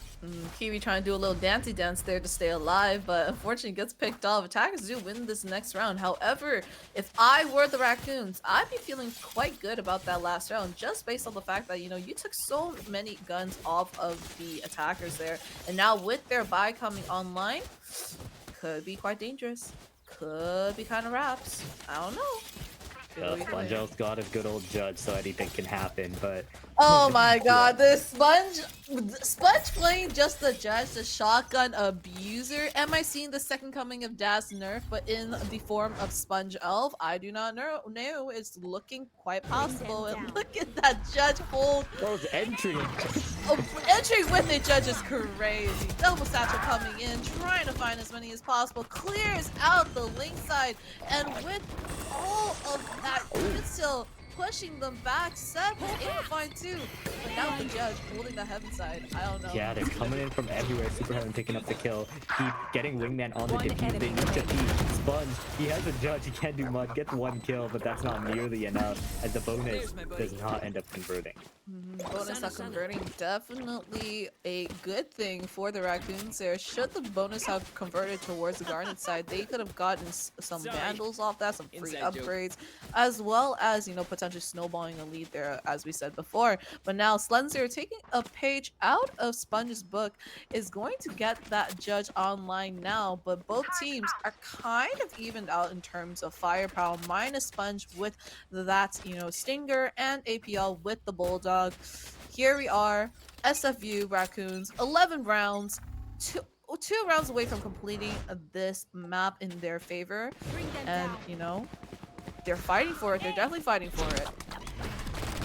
Yeah, and they should be able to just get control of the site. The defenders aren't moving in too fast. Last time the door opened and Seth got 2 instantly, but this time they are respecting him. They're gonna take their time with it and not actually go into B site. They think it's too easy to retake. Slenzera, he's got the knife out. He's trying something. Slenzera, oh no, trying to do a little dancey dance. Superhaven responding in turn, gets the trade over. However, knows that there's 2 more people towards that main side. Is gonna nade off these stairs, and that's gonna be free site control in favor of the Garnets right now, as 3 people left on the Raccoon side on the defense trying to go for that retake. Yeah, that fight by Breakable Door is gonna be everything. Can he get to the fade in time? Exxon's not looking his way. Superman picks up one Oh! and evens up the odds. APL picks up the Oh! trade. It's now a 2v2. Seb, he's looking for the next target. He's low on health. They're jiggle peeking him. APL playing as much time as possible. Last player standing. Oh, not Oh, gonna get the the kill whiff! there. Superhaven. And now smoke on the bomb. Superhaven TP's in. Eagle can't find enemies anywhere. Picks up one. He's gonna jump it with the classic. Superhaven gets Oh the two my quadra to win the god! round. Absolute disgusting things coming from Superhaven right now. Defenders wing. Remember that one round that Superhaven almost clutched it up. 0.02 Match seconds. point. This is the revenge of Superhaven. Securing the round for the Raccoons. 12 rounds. Match point in favor of the Raccoons right now. And the Garnet team is struggling to keep it alive despite, two ults online. It's still looking kind of a shoddy buy from them, especially with the Bulldog coming in.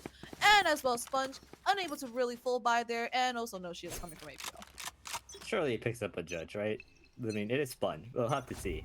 But yeah, you've got a couple of ultis on the side of uOttawa. The Raise and Killjoy ult can do massive work, can win rounds, and that's what they'll rely on. Maybe they're looking to flash out of the smoke here. APL instantly gets the kill onto both of them, though. Huge for them. As the Killjoy ult comes down, and site should be secure if they want to go ahead with it. uOttawa are fighters. They have been consistent fighters, of course. They did not get to this stage in the tournament without trying, and with all this util and all this backfire, they are trying to fight as much as possible to keep this map alive for them. The spike's gonna go down, but however, people are already in. Slanzero with the judge up close, but gets spotted by Exalt. Yeah, now it's going to be a 4v2. They should be able to play their numbers here and try not to give any isolated fights as Superhaven looking to make miracles again. They're spamming through the smokes, looking to find people, but no one is giving anything. Such disciplined play so far. Superhaven should be able to find one here, but Exxon instantly trades him out and keep. He's just gonna dip. It's not possible anymore. Oh, good. Keeping the gun. Oh, good. We on the save. You know what we say? Next round. Oh, good. Because they're still on what? They're still on match point. But Garnet's, again, keeping it alive. However, that was the Killjoy lockdown being burned there. But with the Fade ult coming in, there's still a possibility of a potential take there. Yeah, exactly. And we're going to come into this next round. Not only do they have the Fade ult, but they got the Gecko ult and the Raze ult to help them. They need to keep snowballing these rounds here. I believe SFU is going to save here. Yeah, no risk needs to be taken as they do just need one round. Going to be 4 sheriffs and a saved rifle from last round. They're just going to play for the big full buy in the next round to win it. It's one round after the other, slowly but surely, wins the race, and Garnet are definitely recreating that logic there. However, the Raccoons, again, on that first half, were able to snowball so many kills there, so that's definitely been dangerous. Oh my god, quick takes coming in, and it's going to be so hard because that's free rifles there. Look at the rifles coming in, and shots coming in back and forth. The defenders have the spike. 2v1. Kiwi is in an impossible situation, especially with the spike being down as well, taping through, trying to pick up the spike, and now the two Raccoons are just going to play off of each other, playing numbers, as Kiwi is now having to go for a plant and then play the post plant with 70 health left online and a paranoia. Oh, Yeah, the I mean, best it's you can such do. disciplined play too. As soon as they recognize the 2v1, they instantly regroup with each other. They get the guns, and now they're going to look to retake. The plant has still not gone down, so they just have so much time to play with here. Kiwis looking to bait them in. A great smoke to isolate some angles here. Oh, it's going to be a game between smoke. The spike will end up going down, but they know exactly where he is after that. The fake TP to throw them off guard. One of reloading, doesn't peek then. It's going to be a peek into 2 people maybe. Kiwis maybe going to hop up. He's going to play in that little corner. Superhaven looking for him. Which Omen will come out on time. He peeks and it's Superhaven. That's going to take it. They take the second map for SFU here. It's just so hard, honestly. Once again, the Raccoons winning 10 rounds on that attack half just put them in such a good position for the defense round. Despite Lotus being such a attack favored map, the fact that they were able to kind of just win it just a couple, they only needed 3 rounds to clear that map in their favor, and they definitely did that. And with 2 maps under their belt, they're on map point. One more map in favor of the Raccoons is going to call for that win on the series, and they will win that coveted third place and the $200 prize for them too. Yeah, just one map away here, and we'll see if they can close it out or if some, I don't know, some reverse sweeps could happen. You never know. I think SFU Lotus was definitely their map, and as we head into these future maps, Split is going to be next up. Maybe uOttawa, that's what they put their prep towards, right? You never know. Sometimes teams can just study up, focus on some maps over the others, and look to just take the win on those. SFU is definitely in chat right now. They're definitely feeling real nice and real good off of those 2 wins there. However, again, with Split Mat coming up, Garnet still have a chance at taking the third place away from the Raccoons, especially in bringing it up to our deciding map of Ascent if they go even off of Split and Breeze. So yeah, we will be right back off of a quick little break in order to set up for you guys onto that split map between the 2 teams. Be right back. Yeah, see you guys. Don't go anywhere.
Hello, everyone, and welcome back. The series is 2-0 right now. We'll have to see if SFU can close it out or uOttawa go for that big reverse sweep as we head into split in the next map.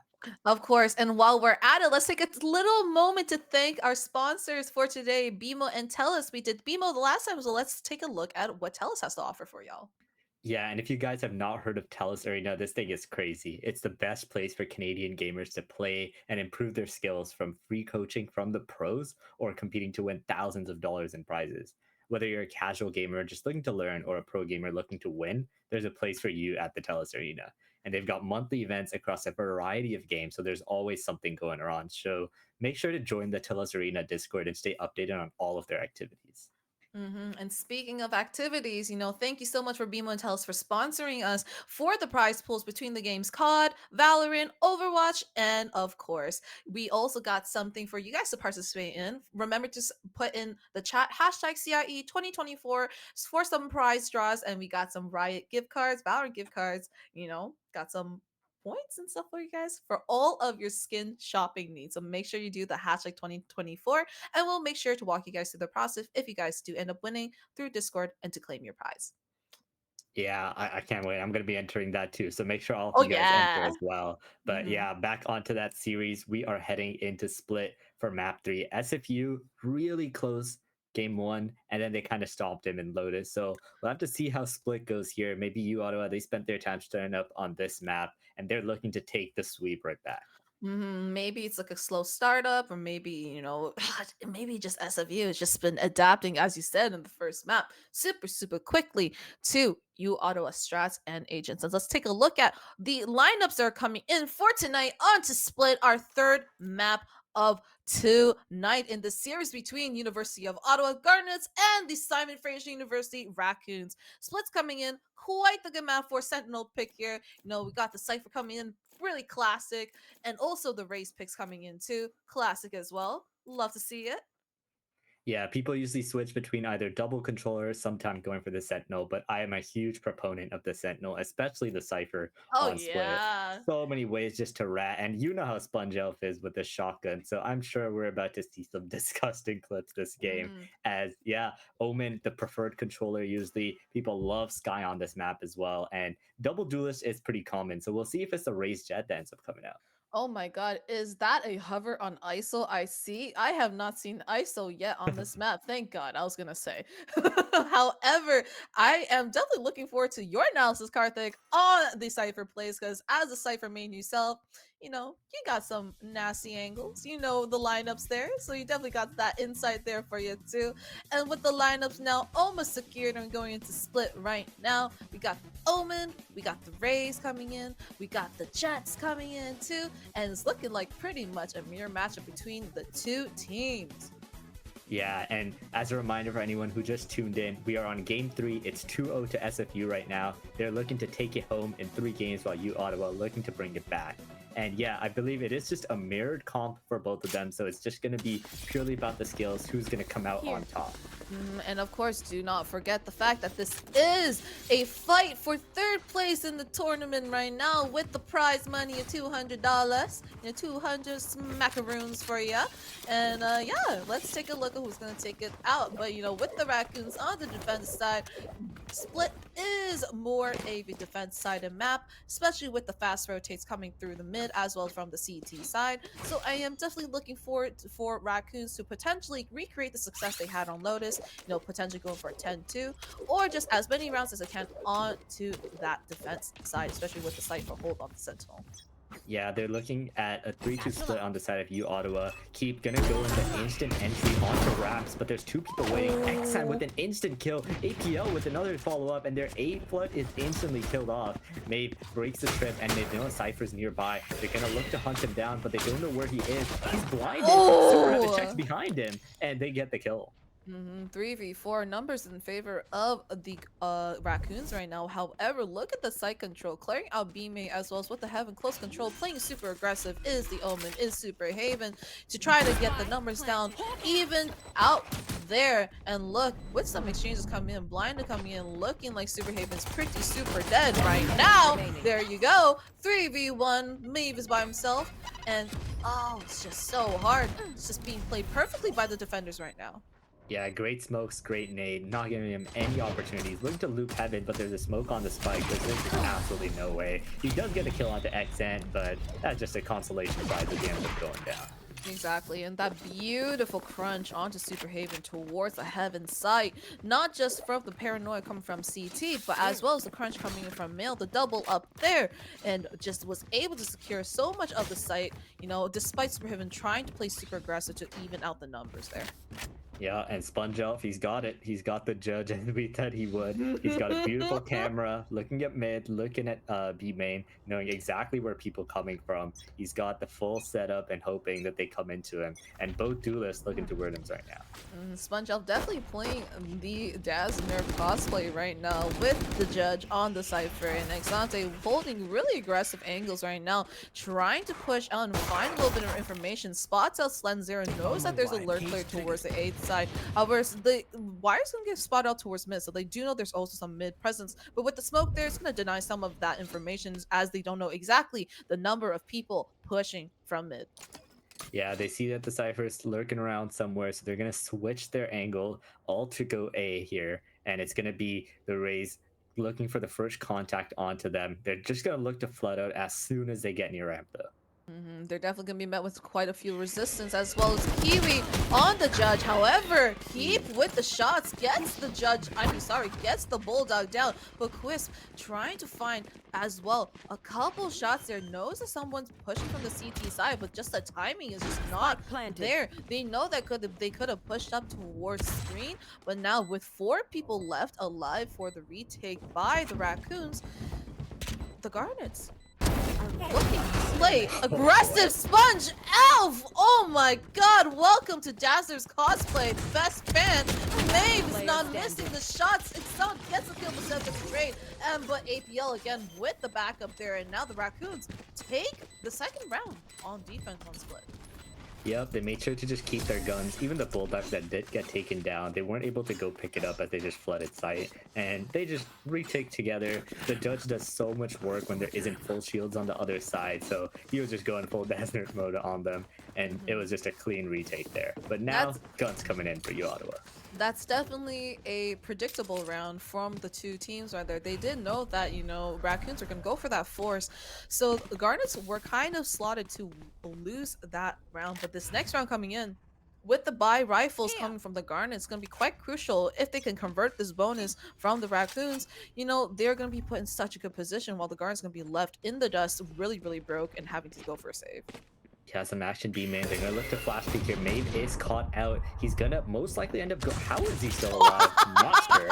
Okay. See what I mean? The caster curse is real. Whenever we think someone's gonna happen, we are proven wrong. With the Super Haven to getting the kill onto Sponge, they're going to have that mid control with rotates available, but APL being just the beast that they are gets a kill there. And now, unfortunately, going to get traded there by 2v2. Spike down A.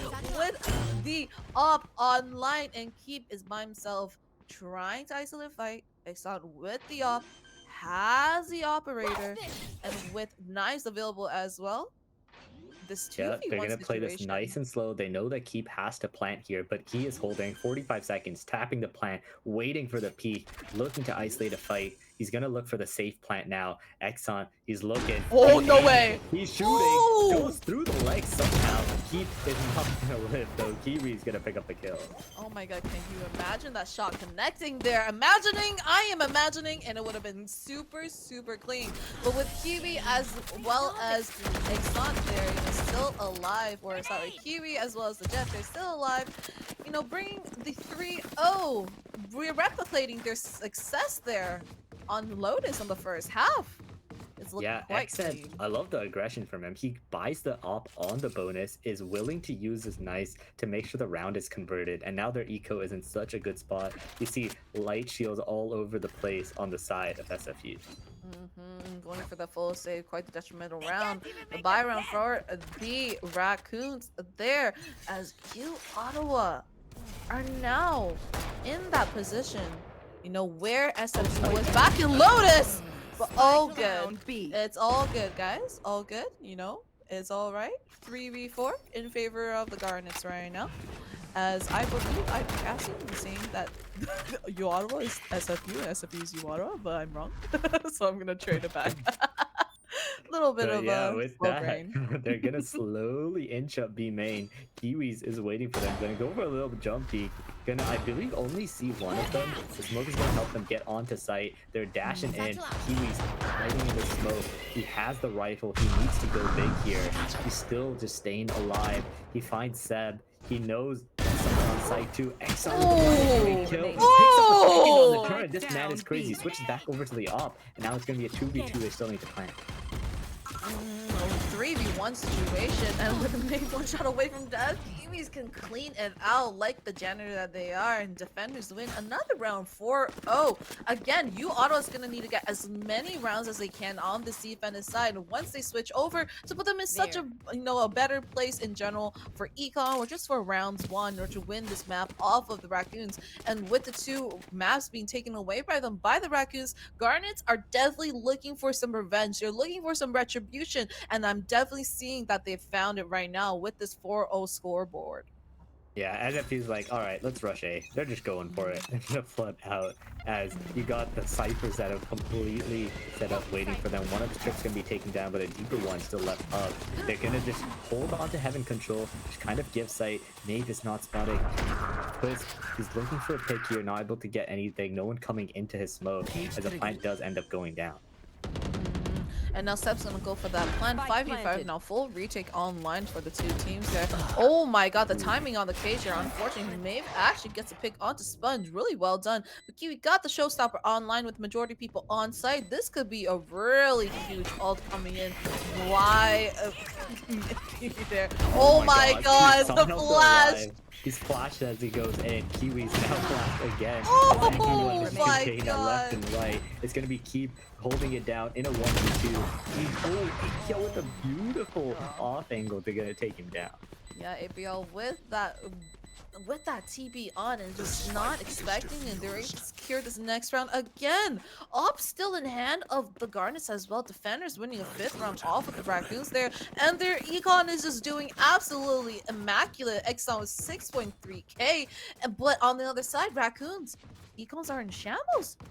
Yeah, there we go. Time is gonna get inactivated right now by the attackers there. They gotta do something different here. They're losing every single round. It's literally a replay of what they did to Garnets, but now Garnets are now repeating that script onto their faces now. So definitely an interesting game coming up right now.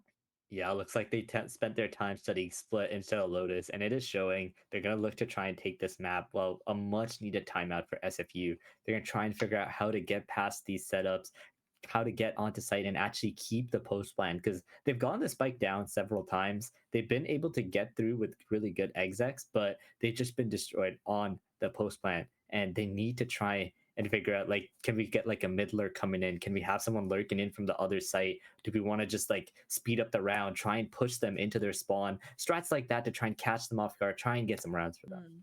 The mid lurks also, and also like just the lurks from A or B main has just also not been working. I feel like the Garnets just have such a good read on the situation. They know where to position their players. They know where the gaps in their defense are, and based off of that, they're able to set people up for success and cover up those gaps in that defense to avoid any lurks coming in. And with the double hold coming in from the mid side too, that's definitely one of the key reasons why they've been snowballing this absolute beast of a half. And now Exxon is gonna come up big with the op as he's being flashed, naded. Both duos coming in towards him, picks up one, dodges the raid. Oh my god! And he's gonna continue to put out the damage here. He's gonna keep player staying standing. alive. Exxon picks up a third Spike with the down, stinger B. here, and the attack is completely shut down. And here comes Slenzera. He was lurking up on the other side, but suddenly his team is entirely dead, and he's got a stinger and 4 people to kill. Exxon doing absolutely God's work right now, opping, shortying, stingering, switching through every single gun in the utility belt right now and picking up as we going and just locking the site down, just doing the absolute most. And with 28 health on the line, that effort has definitely paid off with that 3K. And now 1 person left alive, the Raccoons. This attack is just in shambles right now. Nixon potentially could get this 4th one on that 30 CT seconds push left. out. Yep, he's able to get the kill onto Exxon here, but he's got a stinger. Gonna try and pick up the op. He's gonna throw it away. This guy, he knows what he's doing. He knows what's up. But it's so difficult for him to reach the spike. As Spun with a little cypher dip coming in at the end, gonna pick up the kill. But that round, that was really all I'm no just doctor, onto Exxon, but putting I on a can patch a bullet clinic hole on or these two. guys. Let me know if you need Literally, healing. welcome to the doctor's clinic. Dr. Exxon will see you today. The 3K coming in, holding is super strong. And now going on to the 7th round online, still has the up because of just how healthy the economy has been for the Garnets right now. But with the Raccoons buying up with the rifles, this is going to be a huge round for them. Again, it's one of those pivotal rounds where if Raccoons loses again, it's going to be a save once more. And that's going to be quite dangerous for their economy and for their they're going rounds. for a little mid hit here, but they've got 3 people in mid waiting for them. Quest looking for the perfect timing to flash out and peek, and instantly accounted for. Kiwi's looking for a trade here, does get one, cannot get the next, and it's going to be a 3v4 here. Good mid play by SFU. Now they got to reset, try and play the numbers. Exxon is waiting on B. Don't forget, they still got that operator online on the B angle. And with them about to push that B site, we're leaning towards B. I know That's exactly going to be quite where the you are. dangerous or quite the risky push, especially with the operator still alive. But again, Sentinel, we got the Cypher set up still on A as well. And now, backing up is Exxon with the operator still in hand, but Slenzera trying to get the kill onto Kiwi, but Kiwi gets out just a hair of his life left. And look at Exxon holding the angle of the op, knows that someone's on the bot side, but with the smoke coming in, very well done to help them Spike clear planted. that site and clear the angle there. No more charges. Yeah, now there's a late lurk during the retake. It's going to be so good if they do not account for it. They're just playing time, not peeking at all, waiting for the Cypher to lurk up. Superhaven TPing away. Maeve ends up going down, but here comes Slenzera. Picks up a kill. Cams for info. Sees the raise below him. Kiwis, he's got 2 HP and a dream. One enemy Slenzera remaining. looking for him, but playing so patiently. But Keep gonna end up finishing the round. Again, SFU trying their best to keep the still alive, and definitely saw that happening in the last round. And we talked about how crucial that last round was for the Raccoons too. So the way that they were able to convert it to a W definitely was an amazing job on their end. However, on the other side, we got the Garnet still super healthy on that econ, and with Exxon now having the knives available, can now save for an op for next round too. Yep, now he's going to be looking for a more proactive playstyle. Both duelists running into B main together.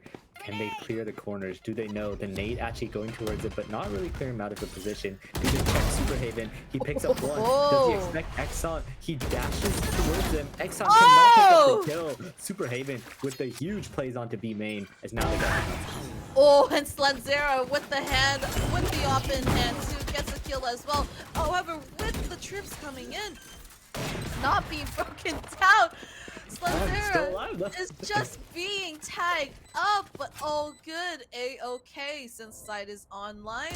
And but APL gets a shot onto me on the elbow side with the double up. Spun Joseph is killing Slenzera. The op is down. They know one is main. They know the other person is heaven.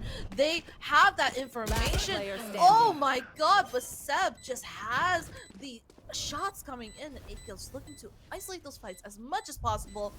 And with smoke coming down, looking for one. But unfortunately, Superhaven gets that third kill to trade it off. The attackers now finding their feet into this map onto split, gets their second round, securing it, and hopefully can win a little bit more. Yeah, that was such a close round, but heroics coming down from Superhaven here. He gets the 2 kills right at the beginning onto both duelists, shutting Exxon down, who's been such a big factor on their side. And in the end, he's able to get the trade, able to finish the round, and gets them that much needed second round. They really need that for the econ too, to try and get some rounds going for him. And that's definitely the Garnet's reason for choosing that timeout to stop their reign of terror or stop the snowball from getting even bigger than it already has with the 2 rounds there. And they're going to look to stop them from converting this next round, which is going to be the 9th round in, I believe. And yeah, this is going to be a huge round for the attackers if they're able to win. The SFU is able to win this attack round despite the timeout coming in from the defense side, from the Garnets. This will really be that confidence boost for them, saying like, hey, doesn't matter what you guys do, we're still going to be able to secure a round off you guys and win off of your attempts to anti-strat. Timeouts off, and now we're back into game on our 9th round on split the first half. Yeah, and Exxon, he saved up nicely with the knives, and now he's able to get another op online. Gonna post up on his favorite B main angle. Got both duelists sitting towards this B side, while Cypher holds it down again on the A. You can see, again, the same type of setup. So if SFU did their research during their timeout, they should know how to counter it. It's gonna be that A push that we're seeing right now with Ixet coming in, a lot of YouTube coming in, trying to take that fast A, but with the Cypher Utah, like, they are wary of those trips, and Quisp is in position to potentially get one of those kills or one of those spray kills, but unfortunately, Keep is also on that side, ready to get that push out with the flash. Keep now repositioning towards the main side, and now it's going to be 5v4 retake situation for the Garnets, with the Raccoons having that number advantage. Yeah, they're set up in their post plant positions. Another smoke coming off CT. Sponge needs to go help his team as they push in from heaven. Exxon, he's got the operator. Is no one's giving him any fights. They know the op is online, so they're gonna look to retake from ramp here. It's really hard for Exxon to help, but there are some low HP bars. Can he get the shot? No, he can't. Seb with the kill, Keith with the kill, and suddenly the man with the op gets one, but he's running for his life. As oh no, we got a little DC here. This game was just a little too fired for him. A little too fire, a little too spicy. We're coming back online. Oh, good. Some tech difficulties coming in, but it's going to be A-okay. We're back off of that W, off of the win from the Raccoons. 9th round to the Raccoons, despite, again, that ever so crucial timeout coming from the Garnets, and that's going to force them onto that save despite having such a healthy economy earlier. Look at how the tables have turned, how the turns have tabled as the Raccoons are finding their footing once again into our 3rd map, trying to win it a clean 3-0. But once again, Garnets are not going to let this map go without a fight. As we've seen in the earlier half of this map, this is definitely one of those maps that's going to showcase how the Garnets are able to play as a team with the util and with the clean shots. But whether that's going to pay off in the end, we're going to have to see.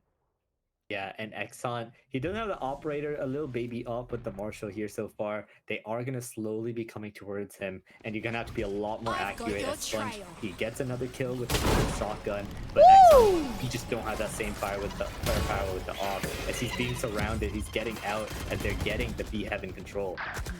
Trying to get a sniper pick there. Now off angle, trying to clear it out a little bit as much as possible. Unfortunately, Seb just rolls it down, runs it down onto Exxon, and One enemy remaining. Trades coming back and forth, leaving APL by himself. But now the ult's coming online with the Omens TPing between the two sides. One on B with the attackers actually on A, and now last person standing, trying to keep it alive for the Raccoons, trying to isolate those fights as much as possible.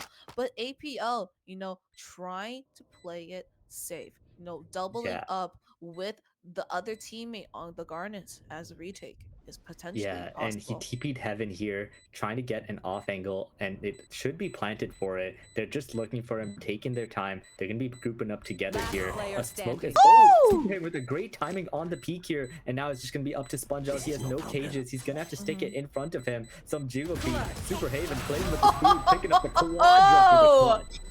Oh my god, Super Haven, what a huge round for the Raccoons there.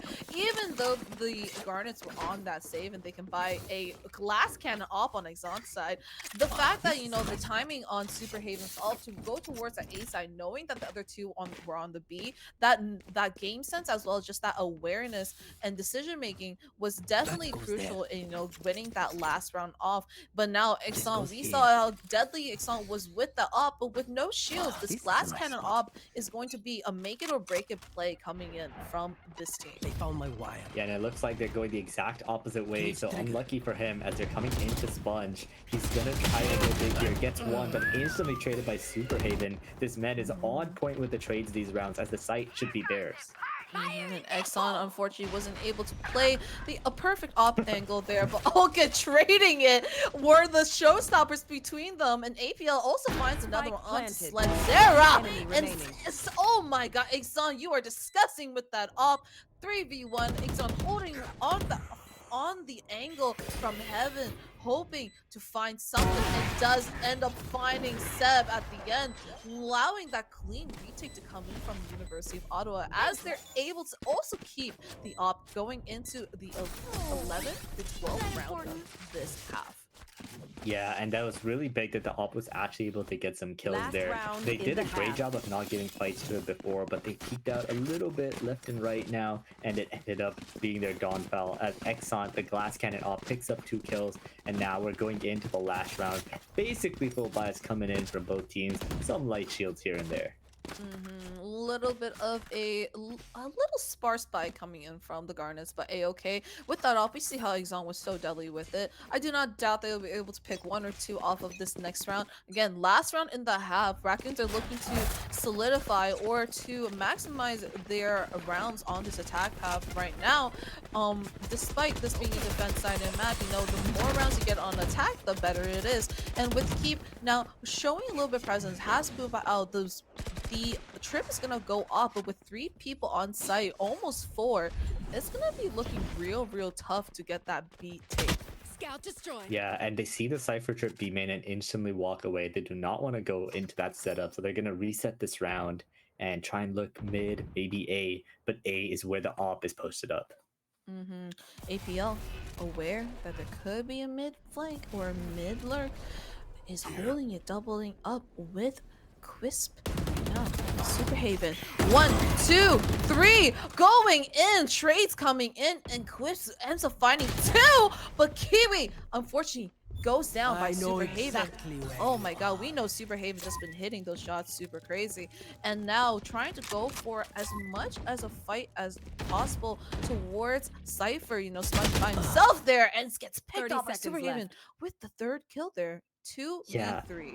And Sledzera on the wraparound, but he might be too late as Quisp. He might take this timing to peek out, is not able to get a kill, and now they're going to back off, play time, wait for Zera to come from behind here. Exxon looking for something with his operator, but again, takes so much clear angles, gets one, and Super Haven with a quad draw on the round, and Sledzera just taking the ace away from him. It's just a masterclass coming from Super Haven, you know, with the double up and the contact, playing contact off each other towards that mid side, but also with the late lurk coming in from Sledzera there too. They're able to secure 5 rounds, and honestly, I don't know about you, Karthik, but I feel like the Raccoons, I absolutely did an amazing job bringing it back from a 6-0 to a 7-5, giving them 5 rounds off on the attack side when this is split and now they're on defense. I mean, yeah, they're in a you real absolutely good position. take those. Oh yeah. And now they're on the defense. If they can replicate what uOttawa was doing in those earlier rounds, you're going to start off with this B hit. And despite the camera being there, the Cypher is actually stacked up with his teammates A. So this actually is a free site here. Really interesting play on the defense.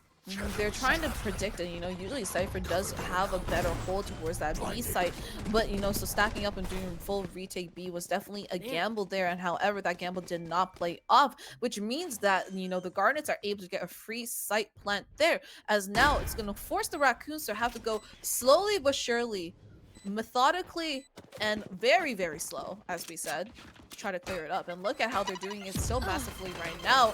Keep, oh my god, Super Haven as well as Slenzer all getting their ones, and 2 people left online. Oh no, APL allows a friend to die there, unfortunately.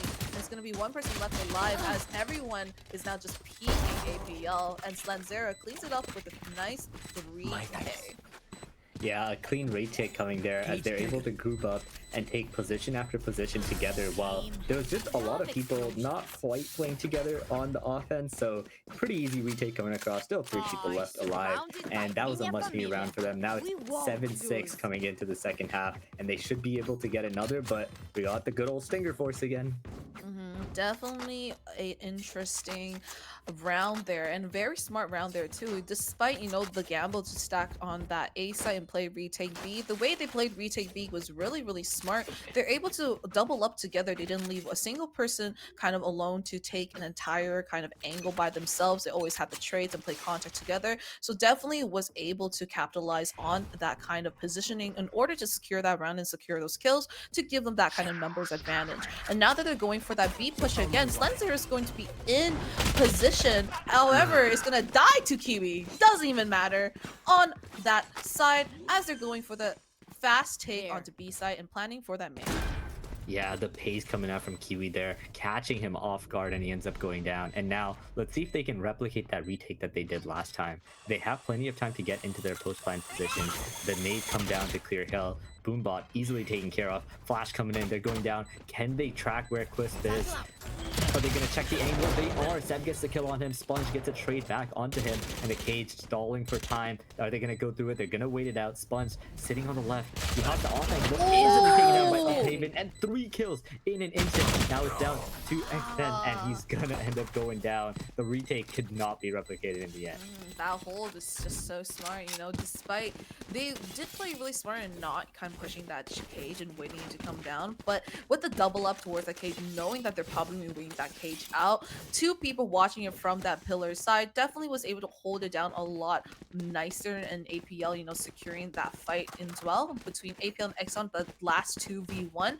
They were able to cleanly secure that post plant there, of course, and that's going to leave, the Raccoons in such a dire position for that money as they're going to be forcing to save in order to buy full rifles next round. Wow, my eyes are down. Yeah, exactly. And now you got a little proactivity coming in the mid. You got 3 people pushing out. The cam will spot them eventually as they push in, but now they're looking to slowly go over towards this A site. Let's see if I think some fights will come in here. Yeah, Super Haven. This man is clean with his aim. Oh my god, Super Haven is just a superhero right now. Seb cannot recreate that, unfortunately, but Slenzera is unfortunately timing, thinking they were a bit deeper towards that A side, but Maeve gets that trade or gets the kill onto Kiwi, but Crispy gets a trade onto Maeve. 3v2 defenders now sparsely spread out between the A and B side, not knowing exactly where the Garnets are, as the Garnets are now going to slowly but surely play contact, play numbers, groups up together, and deathball it towards B. Yeah, they are kind of guessing right. I think they need to get a pick on this opening, but you can see they're doing such a good job of staying together. The cam to clear the close angles. We'll see if he has heard it. I don't think Omen heard it, so they still don't know. Left. It is just gonna be Super Haven. Can he pull off another miracle again? Nope, APL shuts him down. Yeah, a second time's a charm. Unfortunately, doesn't quite... not really true for Super Haven. 1v3 situation with a bunch of youth still online. Oh my god, it's just so hard for Crisp to try to clear all those angles, and now also, for Keep to clear all those angles, and with Crisp watching that flank side. dropping down. Was made. They were ready for him to jump over the trip, and Cliff picks up the kill, and now it's 9-6. uOttawa pulling away again. The sound cues coming in, you know, doesn't matter if you don't break that. As if you hear that drop, they're gonna know that you're coming from that flank side. 9-6 in favor of the University of Ottawa Garnets, and the Raccoons are only got 1 round, but it's okay. That's all right. It's only been 3 rounds into our second half here, and again, I am quite confident in Raccoon's ability to bring it back, especially with Superhaven right now. 20-9. Crazy KDA scores are hitting as well as the shots are hitting, and now it's looking like a fast take towards A side 5. Yeah, now you gotta instantly keep peeing in. They're looking to flood onto site here.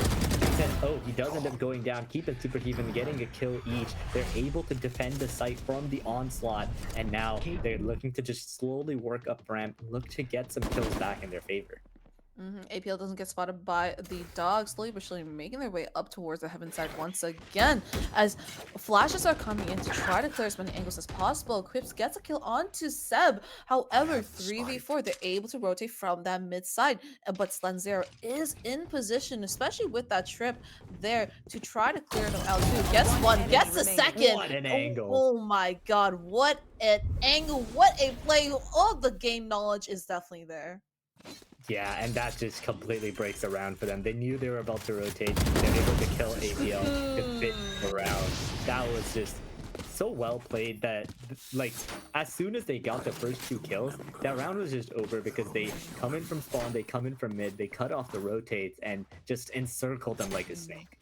They are definitely understanding where the possible rotates come in, where the possible moons are. They're not leaving any site alone. Even if Slenzero wasn't going to get those kills there, someone was in place on B heaven towards that B side in order to get that information that, hey guys, they're coming B, let me help you get a kill, you know, because they're not going to expect that rotate this, especially too. Superhaven on that initial kind of battle, knowing when to jump out from heaven, definitely played a huge role in that round. Yeah, now Maeve looking to replicate what happened with the operator here. Will they use any util or just dry peek him? Looks like Exxon is thinking about it. He probably will regret it. Maybe he's getting a little bit antsy. Might lose his focus here about this peek, but you can see they're being disciplined. They're going to go up through mid initially instead. It's a game of patience, really. If Maeve is able to not fall asleep on this angle, it could be a secured round. Or are they going to get a timing there, doubling up? Unfortunately, gets one there, looking for potentially a second, knows one more person is there. But with the trains coming in, 1-for-1, 4 people still alive. Ooh, close shots there, almost getting it, but secures the kill onto Sponge, bringing the numbers in favor back towards the Raccoon sides. After now, the Garnets are now dashing and booking it towards that A side.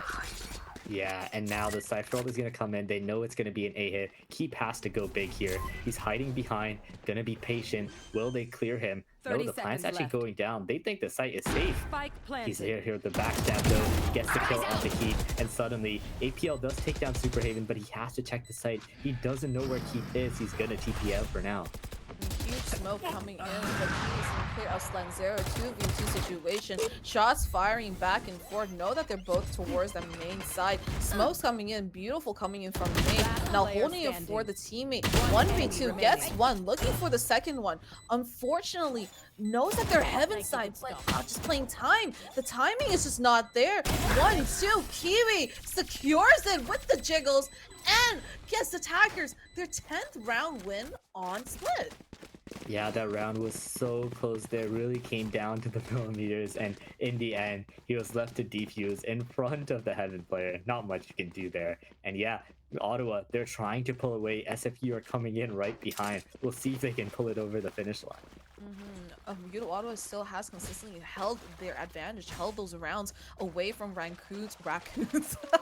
Garab, so sorry about that little slip up there. But again, this next round going to be pretty big. You know, Raccoons are still looking to secure that, that positioning, secure another round off on this defensive side, especially with all those ults available. It's definitely possible. Slantera, unfortunately, doesn't really quite find a one there, as Kiwi's gonna actually spot him out and get that kill onto him instead. But with Superhaven playing on that aggressive angle, is gonna try to get a trade, get something, anything. Does end up finding one, but knowing that the position is revealed, is now holding for potentially a second peek out. Yeah, and now it's going to come down to that 4v3. The spike is going down, so great position for them. The defenders are so far away, and they'll be heard running through sewer if they choose to make noise. It might just come down to this timing here. Can Quisp wait it out, or will he go up first? He's really taking his time. He's going to play off the trip. I think he most likely heard a sound, so he's just waiting it out here. And this is just so impossible for the defenders at this time. I feel like this is just totally wraps there. Like, oh, never mind. He's ready for it. They're actually ready for it. Now 3v3 situation. However, look at the spacing. CT side, elbow side, all this information, all of this positioning. But Seb clears them out too.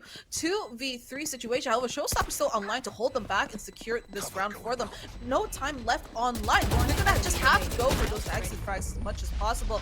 Seb barely living at the very corner of the explosion from the spike there, and Kiwi's unable to keep the rifle and secure that round. 11-7.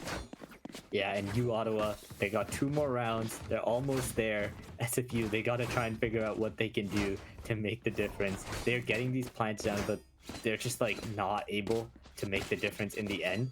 So we got some ults online here. Let's see if SFU, they can use the Sky Raze ult. Maybe we'll get that Raze ult battle. I think it was a draw last time because both of them just killed each other with the ultis. Garnets are definitely coming in for revenge to try to get this map, not letting the series go without definitely a fight. But Raccoons at the same time are contesting this win. They know they're so close to victory. They just got to pull it through. But with one round away from match point, it's looking kind of hard for them, especially with that first opening pick by Quisp.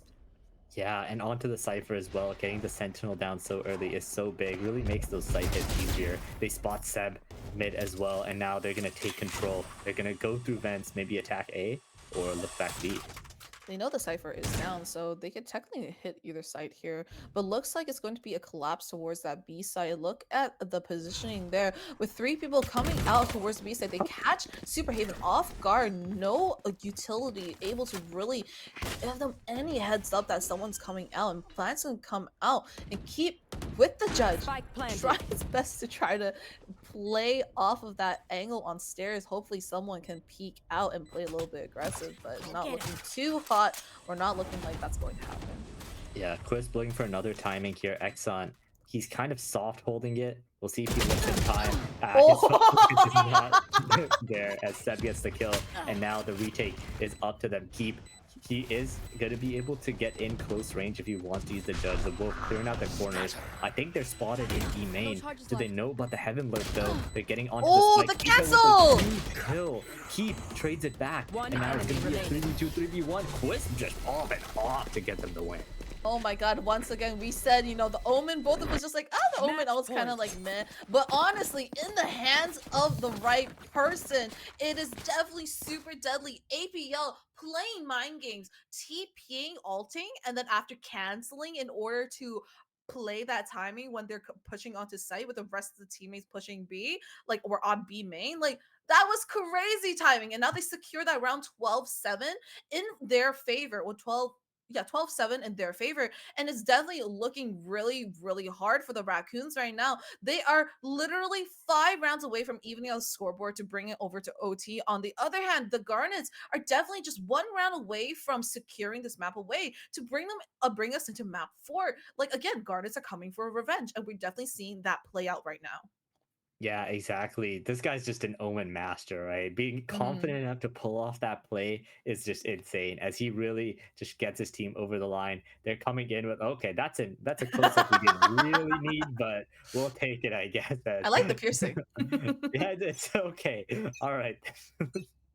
Catch you off guard, eh? Don't worry. Yeah. Caught me off guard before too. Don't worry. Anyways, coming into our next round to number 20 here. Once again, Garnets are on that match point as Raccoons are trying their best to keep this map alive to bring it up into OT. Two ults available. Seb got the Seekers as well as Keep with the Raze ult there, you know, that showstopper, and to try their best to hold it down. But again, it's looking kind of hard. 5 rounds. Oh my god, disgusting. Maeve gets 140 onto one person. However, with the Sky available, we got the top of on the heal. It's okay, homie. I got you. I'll heal you up.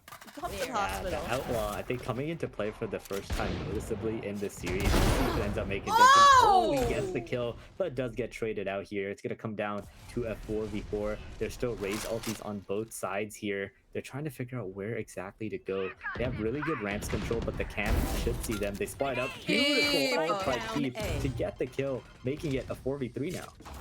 Oh, the timing! The timing! The timing is just unfortunate. Oh, gets spotted out. Unfortunate. Sub-Zero is holding it down as he should, as the Cypher Sentinels. 1v3 situation. Gets spotted out. Know that he's heaven side. And now the Paranoid can come in. But Exxon is not letting this go just yet. Bringing it to a 2v1. However, it's 1v1, but all good. Super Haven's here to close it out, ending Exxon's reign of terror. Yeah, I thought that Cypher set was good enough to hold him down. That Exxon, he sees the little pixel, he sees Cypher's hat from the cage, gets the kill onto him, almost is able to bring the clutches back, get the win on the map. But Super Haven, bro, got 25 kills now. He is popping off, gets the clutch for his team. I'm really just highlighting how important Super Haven has been playing as a role on their team. You know, I do also like how APL on the other side is also, both omens are just popping off on both sides there. But now, with this next one coming in, Super Haven, oh my god, the shots are so clean. Gets a kill, opening kill, onto Chris, bringing the numbers down, and potentially allowing this to go to a 9th round to the Raccoons, potentially. It is possible, and with May with this op here, trying to potentially find a kill. Oh, it's an outlaw, not an op. What am I saying? Despite that, it's still a kill there. Yeah, but he hopefully should be able to get pushed off this angle. It's great that he got the 1 kill. Really slows down the pace of SFU here, or uOttawa. And can he get another? No, he can't. Exxon with the jet dip, throwing those knives at him, leading the charge for them. They're going to look to go on to B now. 4v3 situation, 12 rounds still in the favor of Garnet. They still got quite the amount of room to pat those rounds as they want, but again, they're still trying their best in keeping it alive. Keep does gets the kill onto Exxon, but gets traded out instantly by Sponge, and with 1 shot away from death, it is Kiwi. However, 1 person on that B main, and the flank coming in from B main as well, holding it down. And the timing towards heaven, they could even out the kills here. Oh no, the timing is just not there. Unfortunate 2v2. Again, Kiwi is 1 shot away from dead planet for the heaven side. Oh, and now it's 1v2. Almost ready there, as now 1 person is left online to try to keep it alive. Yeah, and now the smoke is going to go. He's going to look for the spam here, but there's going to be 2 people looking to spam him back. The spike does get to half. He's looking for the spam. He can't quite find Seb here. He's just going to hold it, and that's going to be another round coming in for them. Super Haven going to pick up the kill, continuing to frag out here. What a great smoke by him. That Cypher, he tried his best. He couldn't really tell if he was hitting, and that's going to bring it to another timeout. Yeah, timeouts being traded left and right. Both teams are doing their absolute most trying to keep this map alive. You know, the Garnets, they know how desperate the situation they are in. They need to keep this map alive. They need to secure in order to still bring it over to map 4 and, you know, potentially win that 3rd place. But on the other side as well, SFU are so close. They can taste the victory. They can taste it. So they're not going to let this map go that easily. They're going to fight their absolute best with teeth gritted, knuckles clenched to try to win it over, and they're definitely making that progress 1 at a time. And with that comes this timeout that's happening right now. Their Garnets are really in a almost like, I would say, desperate situation, but they're in a very concerning situation. If they continue to lose these rounds, it's going to be so dangerous.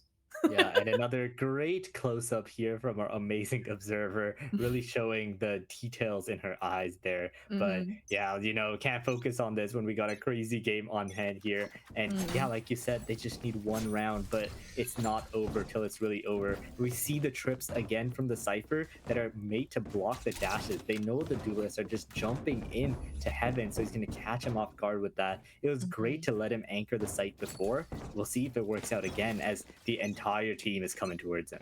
Raccoons are definitely on that defense with Maeve, the opening kills. 1, 2, going down. One, it is just my god. Seb is there for the backup as well. Topping up with the heal as it's already so suddenly 2 people left alive just off the first 5 seconds of that round. Maeve going absolutely crazy with those kills. But again, this is a save round for the Garnet, so it's not over till it is really over. And with Maeve playing that really, really patient angle, it could be Yeah, I mean potentially this third. round, like they know exactly where they are. They've pushed up in mid. They can catch them if they do rotate. Quisp just waiting for a little beat, trying to sow some doubt into their mind. He's gonna peek out, but Maeve is so ready on the angle, and now it's gonna come down to Sponge. He's gonna look to do something with his shotgun, waiting for someone to maybe peek him, but does get caught out. It is a flawless SFU. They're not gonna let this go, and I don't think the eco's in a very good spot for Ottawa right now either.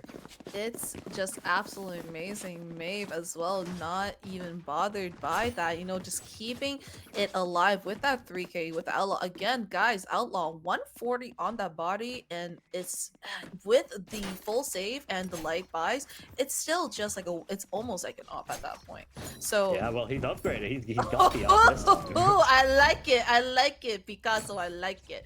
I like what I'm seeing here. And now this round is still match point for the Garnets, but with their buys as well, it's definitely going to be one of the most crucial rounds coming in if they can actually secure and finish it out, or if they're going to once again be forced to save and potentially going to go to that.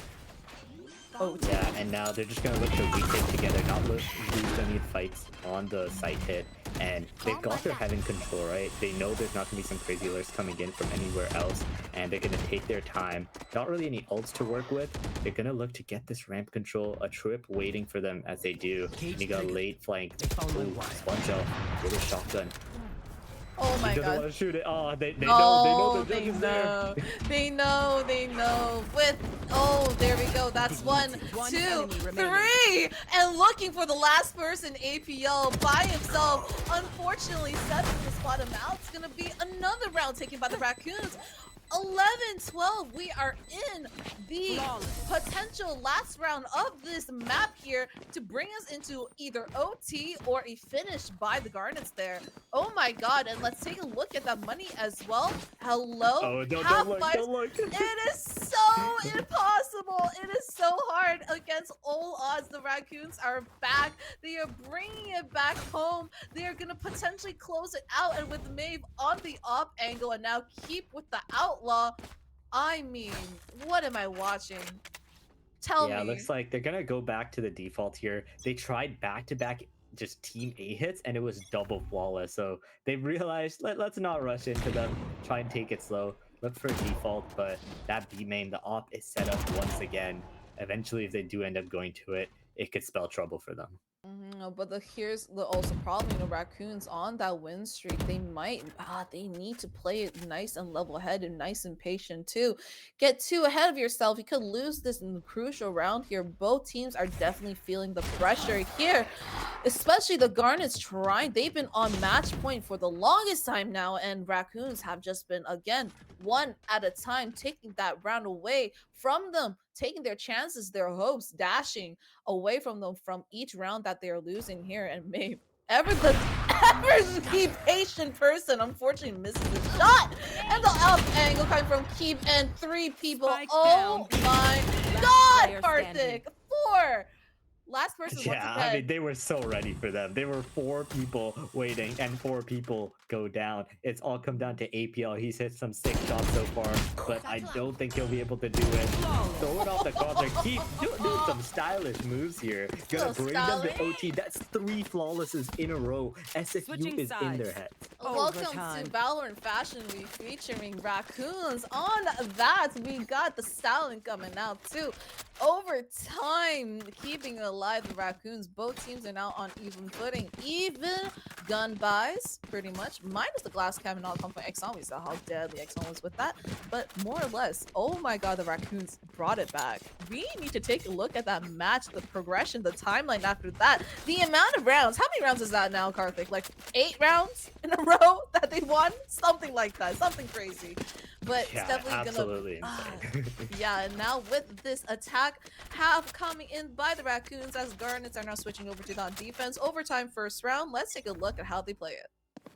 Yep, they're looking to get some mid pressure going in. The op is actually situated by A, but you got a little off angle by B main. But mid is the name of the game as they're all looking to. One gets caught by the trip, but Push actually gets the transfer onto him. Superhaven gets the kill back onto Push here. Oh! Going left and right here. It's gonna come down to a 3v2. The attackers need to get onto site, but do they know that Kiwi is B main? He's gonna stay there, play his time, and this plant is gonna go down, but it's gonna be a 3v2 retake. Like usual, I think they're just gonna group up together and go together, take every fight together, and look to get the win.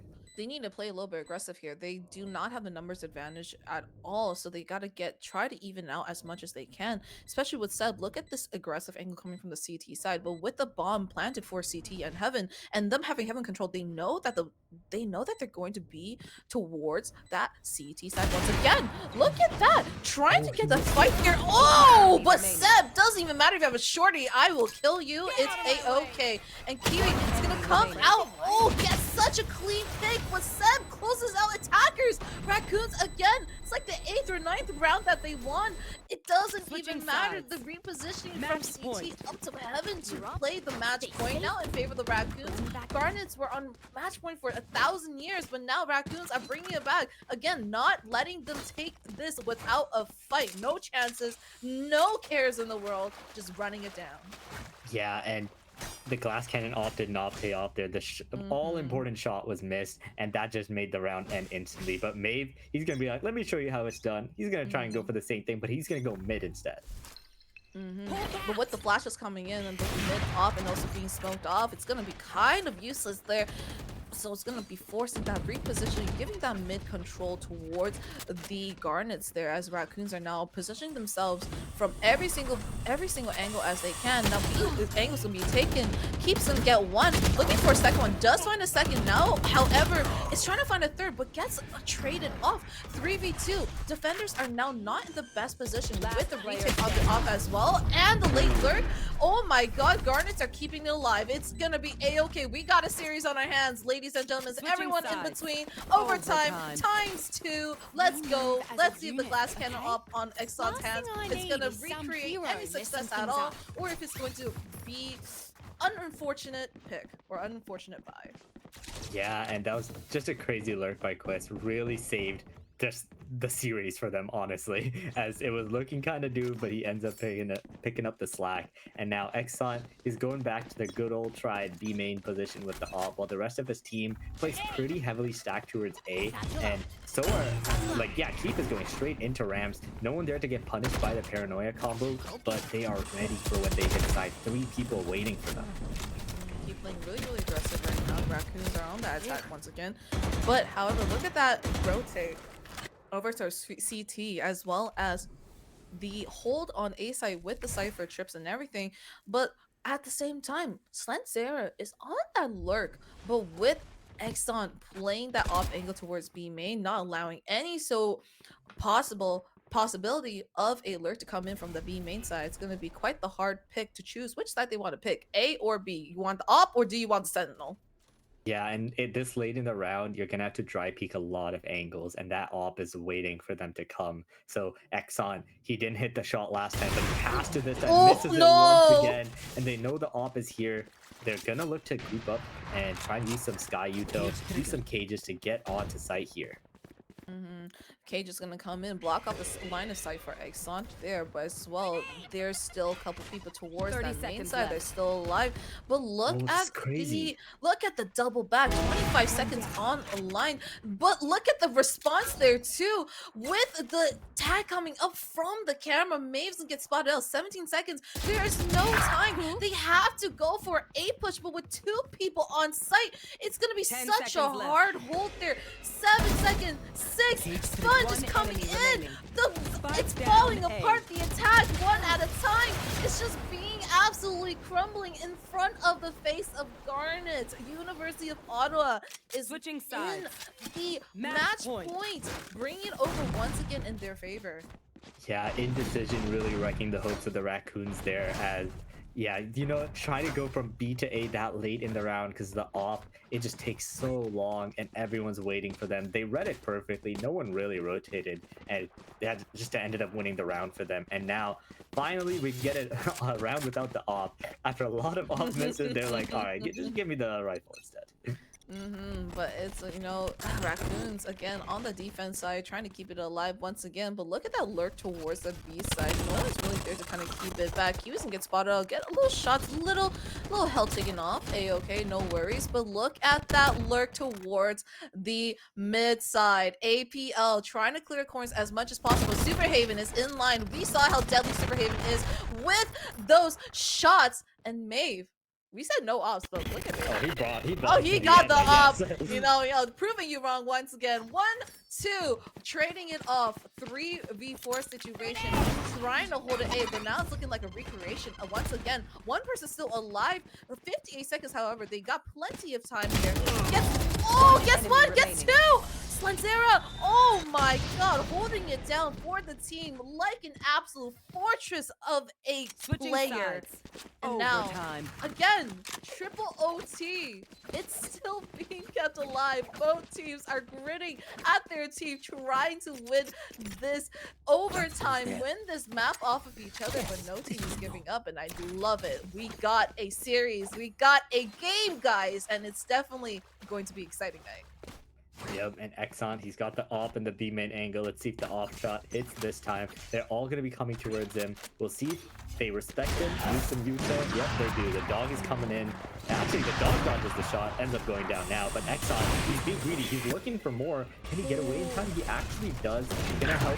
APL's gonna help him stay. Get the shot off, but APL up down. Zera with another. And Kiwi playing Heaven. However, there's only 2 people left alive, and with 4 people 2v4, they're gonna have to play some little aggressive angles. Sponge, Elf, Shirt playing together with Kiwis are awesome. Yeah, it's such a tough retake. They're looking for anyone to peek. Seb does spot them, so they're gonna make sure to play together. Boombot gonna clear some close angles, but they're all just bunching up in B main and CT. Let's see if they expect the lurk from behind. Maeve's gonna look for an off angle. Kiwi with a great peek, but does he expect the second?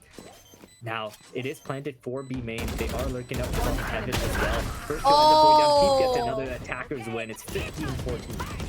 It's just perfect, honestly. That hold, the take was beautiful. Unfortunately, the off shots were a little bit greedy there, which I definitely think was the detrimental to that B hold there. However, again, the holds, the post plant was absolutely immaculate, well played, doubling up from CT side as well as B main. You know, playing a bunch of these angles, you know, which is gonna throw the defenders off of their game. And now with the Garnets on their match point once again, with Raccoons on their match point, Garnet again attack. They gotta do something. I keep saying each team gotta do something, but they really gotta do something because this is also a matter of endurance too with these overtime plays. And look at that dash forward trying to find one, but Keith's gonna keep this site alive with some help from Superhaven. But the trades are gonna come in back and forth. 3v3. Oh my god, Keith stalling it, but the trades are so fast. Oh, the shot gets missed again. It is still the 2v2. They do have the op. They still need to get the plant down so the op can get some value. But the late lurk from mid here. Sponge actually putting out a trip here. So they know he's going to be here. Neither of them are really paying attention to him though. Hello? Get 1, get 2, and it's tied up again. Interesting. Karthik, I feel like I need to go to like a Switching psychotherapist or sides. something. I need to go to a Overtime. therapist. I am losing my mind off of this game. We've been going back and forth. These are 30 rounds in, and look at this. The Raccoons are gonna call in that timeout because, oh my god, again. It's not even a matter about what team plays better, in my opinion. I think it's a matter about endurance, because both teams are really running themselves ragged here in this overtime. They're really trying their best and they're just running on straight steam right now, and it's the fuel tank is getting low, and whatever team slips up over time during these rounds, it's going to be definitely crucial and detrimental to the just in general, like who's going to win this app. Like, this is Yeah, and you can crazy. see the play gets a little sloppy as it's just so tiring at this stage of the game, Mm-hmm. 30 rounds in. The Cypher doesn't really get accounted for. They just lose the Mm-hmm. entire round for it. And I'm sure the coach has some words to say about that, instantly pulling it into the timeout. But it is just evened up again. These teams are just so Mm-hmm. neck and neck. Let's see if one team can finally break the deadlock. Both coaches got to, say some words of encouragement, definitely to get that steam running back and forth, fuel the engine once again. And we're stuck in a little bit of a technical difficulty, but okay, we are back, no worries. 15-15 once again. Timeouts coming out. Was called by the Raccoons once again, so coaches might have a play here. Looks like their attack has been good. Oh my Ooh. god, excellent with the revenge op coming out, and now holding once again that ramp angle. Yeah, Seth, he peeks it. Wow, what a shot. He's so ready for the Oh angle. my god, Seb. I don't know what your full name is, Sebastian, because it's sounding real intelligent right now with that shot coming through. And now that's the opt down. Ladies and gentlemen, Yeah, that's the and opt that down. equalized it to 4-4. Superhaven really my maybe cage TP over the trip or anything. The cage Mhm. being brought up. Sponge, he's waiting, and they three people mid here. They want to try and get some picks, try and look for an angle to get ahead in this round here. Yeah. Ooh, they're actually gonna go back towards A. I think Seb has a really good angle in heaven. They know they just have to clear out sight. Maybe they can get some picks on the rotate as well with how far Sky is pushed up, but they're reading it. Everyone's coming in towards A. Maeve gets caught by the trap. Cliff gets the trade on that, and now they still need to clear out the Sky from sight. Seb actually picks up the op to hold the angle, but they 30 don't know seconds that left. one of them is already crossed over.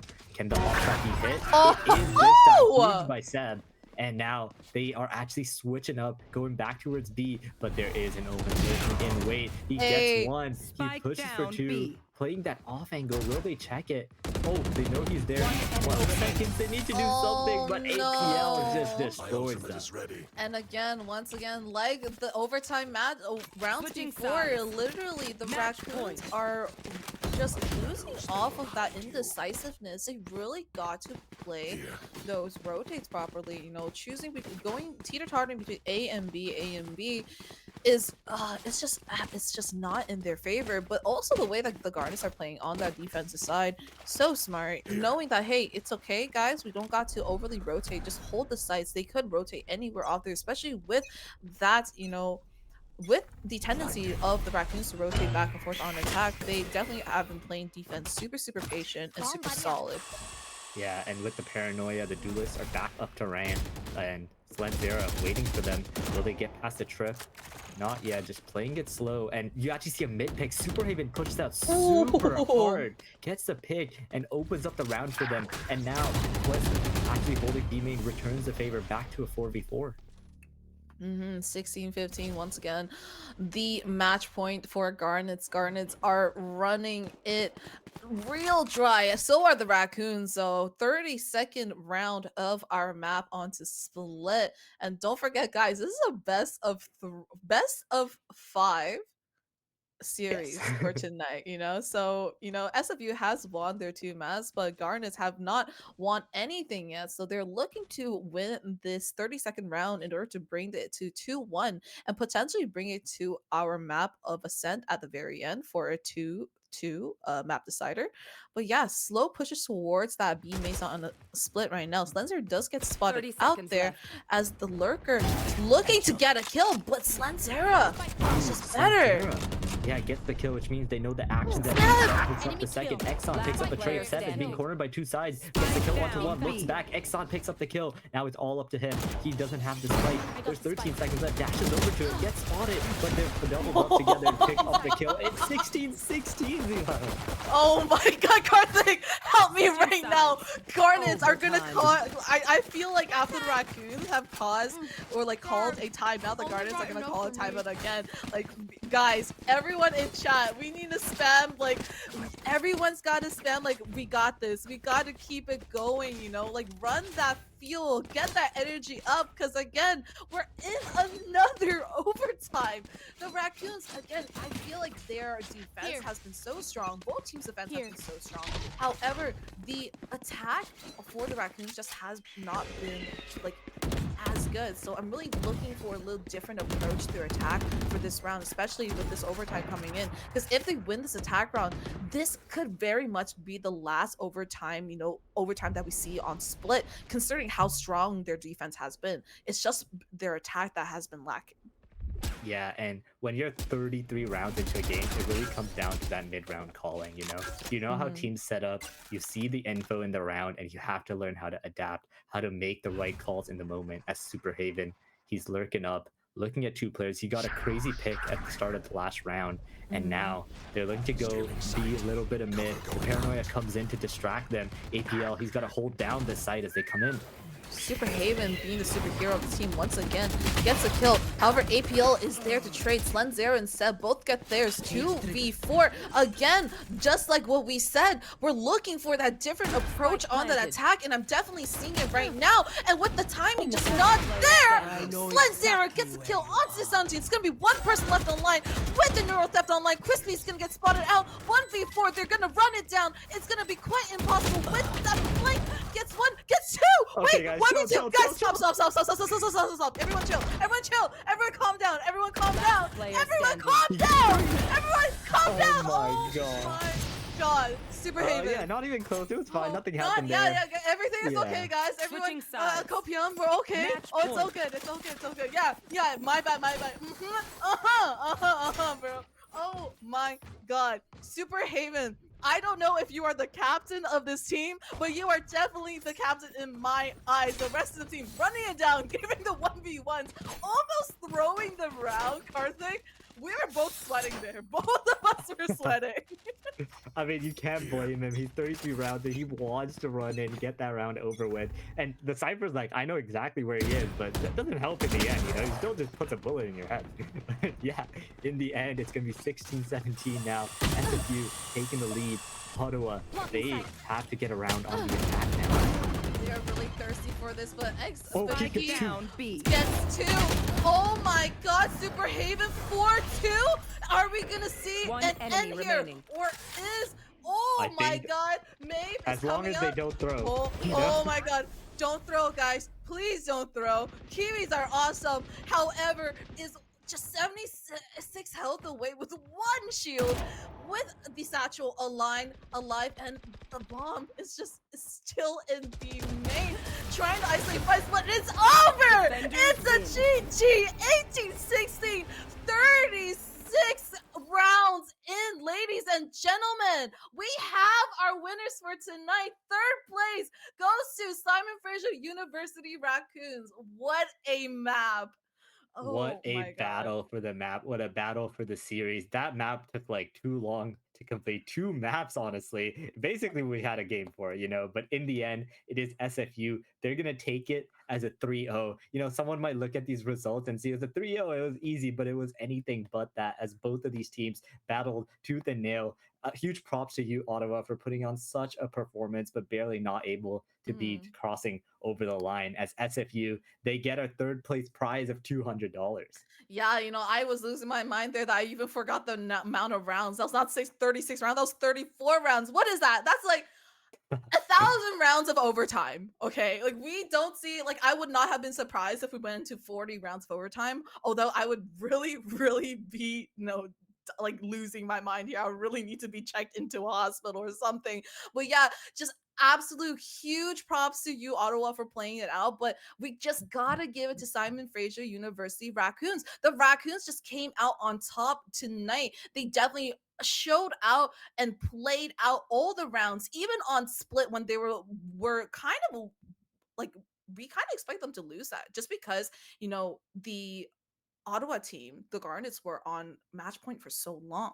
But Yeah, I the think it was Raccoons, 12-7, right? yeah, it was 12-7 for the longest, like 12-7. They were on match point for so long. But just the fact that the Raccoons just really pulled everything forward, like even the coach come in with that clutch timeout to get the kids, get the children, get the players head in the game to close it out of the 3-0.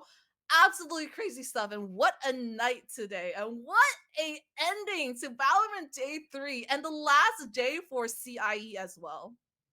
Yeah, and I want to say thanks for everyone who tuned in for the stream today. Hopefully, you guys had a banger of a series to watch. It definitely was a banger of a series to catch. Thanks for Z-Line. Thanks for all the people behind the scenes helping make the show happen. We're just yapping on stage, but there's so many people behind the works, the observers, the production, all the staff. Huge props to everyone. And with that, we're going to close out the Valorant Day of CIE. SFU taking third place here, $200. And before we end it off, and any MVPs that you want to give away, for me, I think have to be like Super Haven here. We'd probably be Oh my casting like God. round 42 right now if he didn't clutch it up at the end there. But yeah, for me, it's got to be him.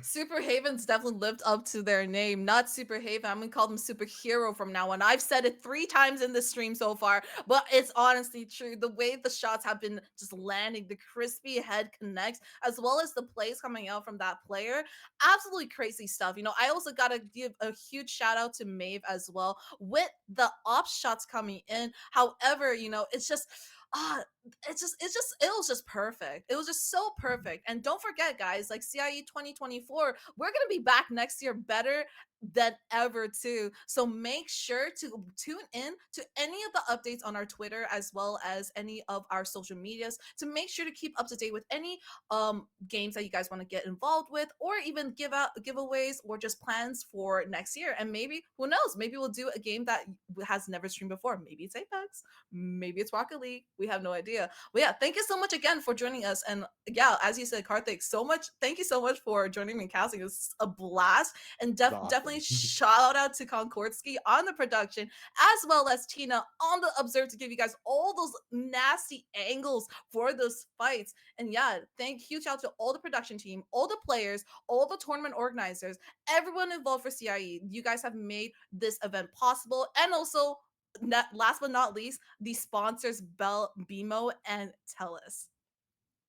Yeah, and with that, I think we're just gonna close it out here. We hope to see everyone next year. Thanks so much for watching. I know you guys held it out for such a long game, having to stay on your butts. Hopefully, you guys are okay, and we are. But with that, thanks again so much. We'll catch you guys next year. The CIE 2024 signing out. Bye-bye. Bye.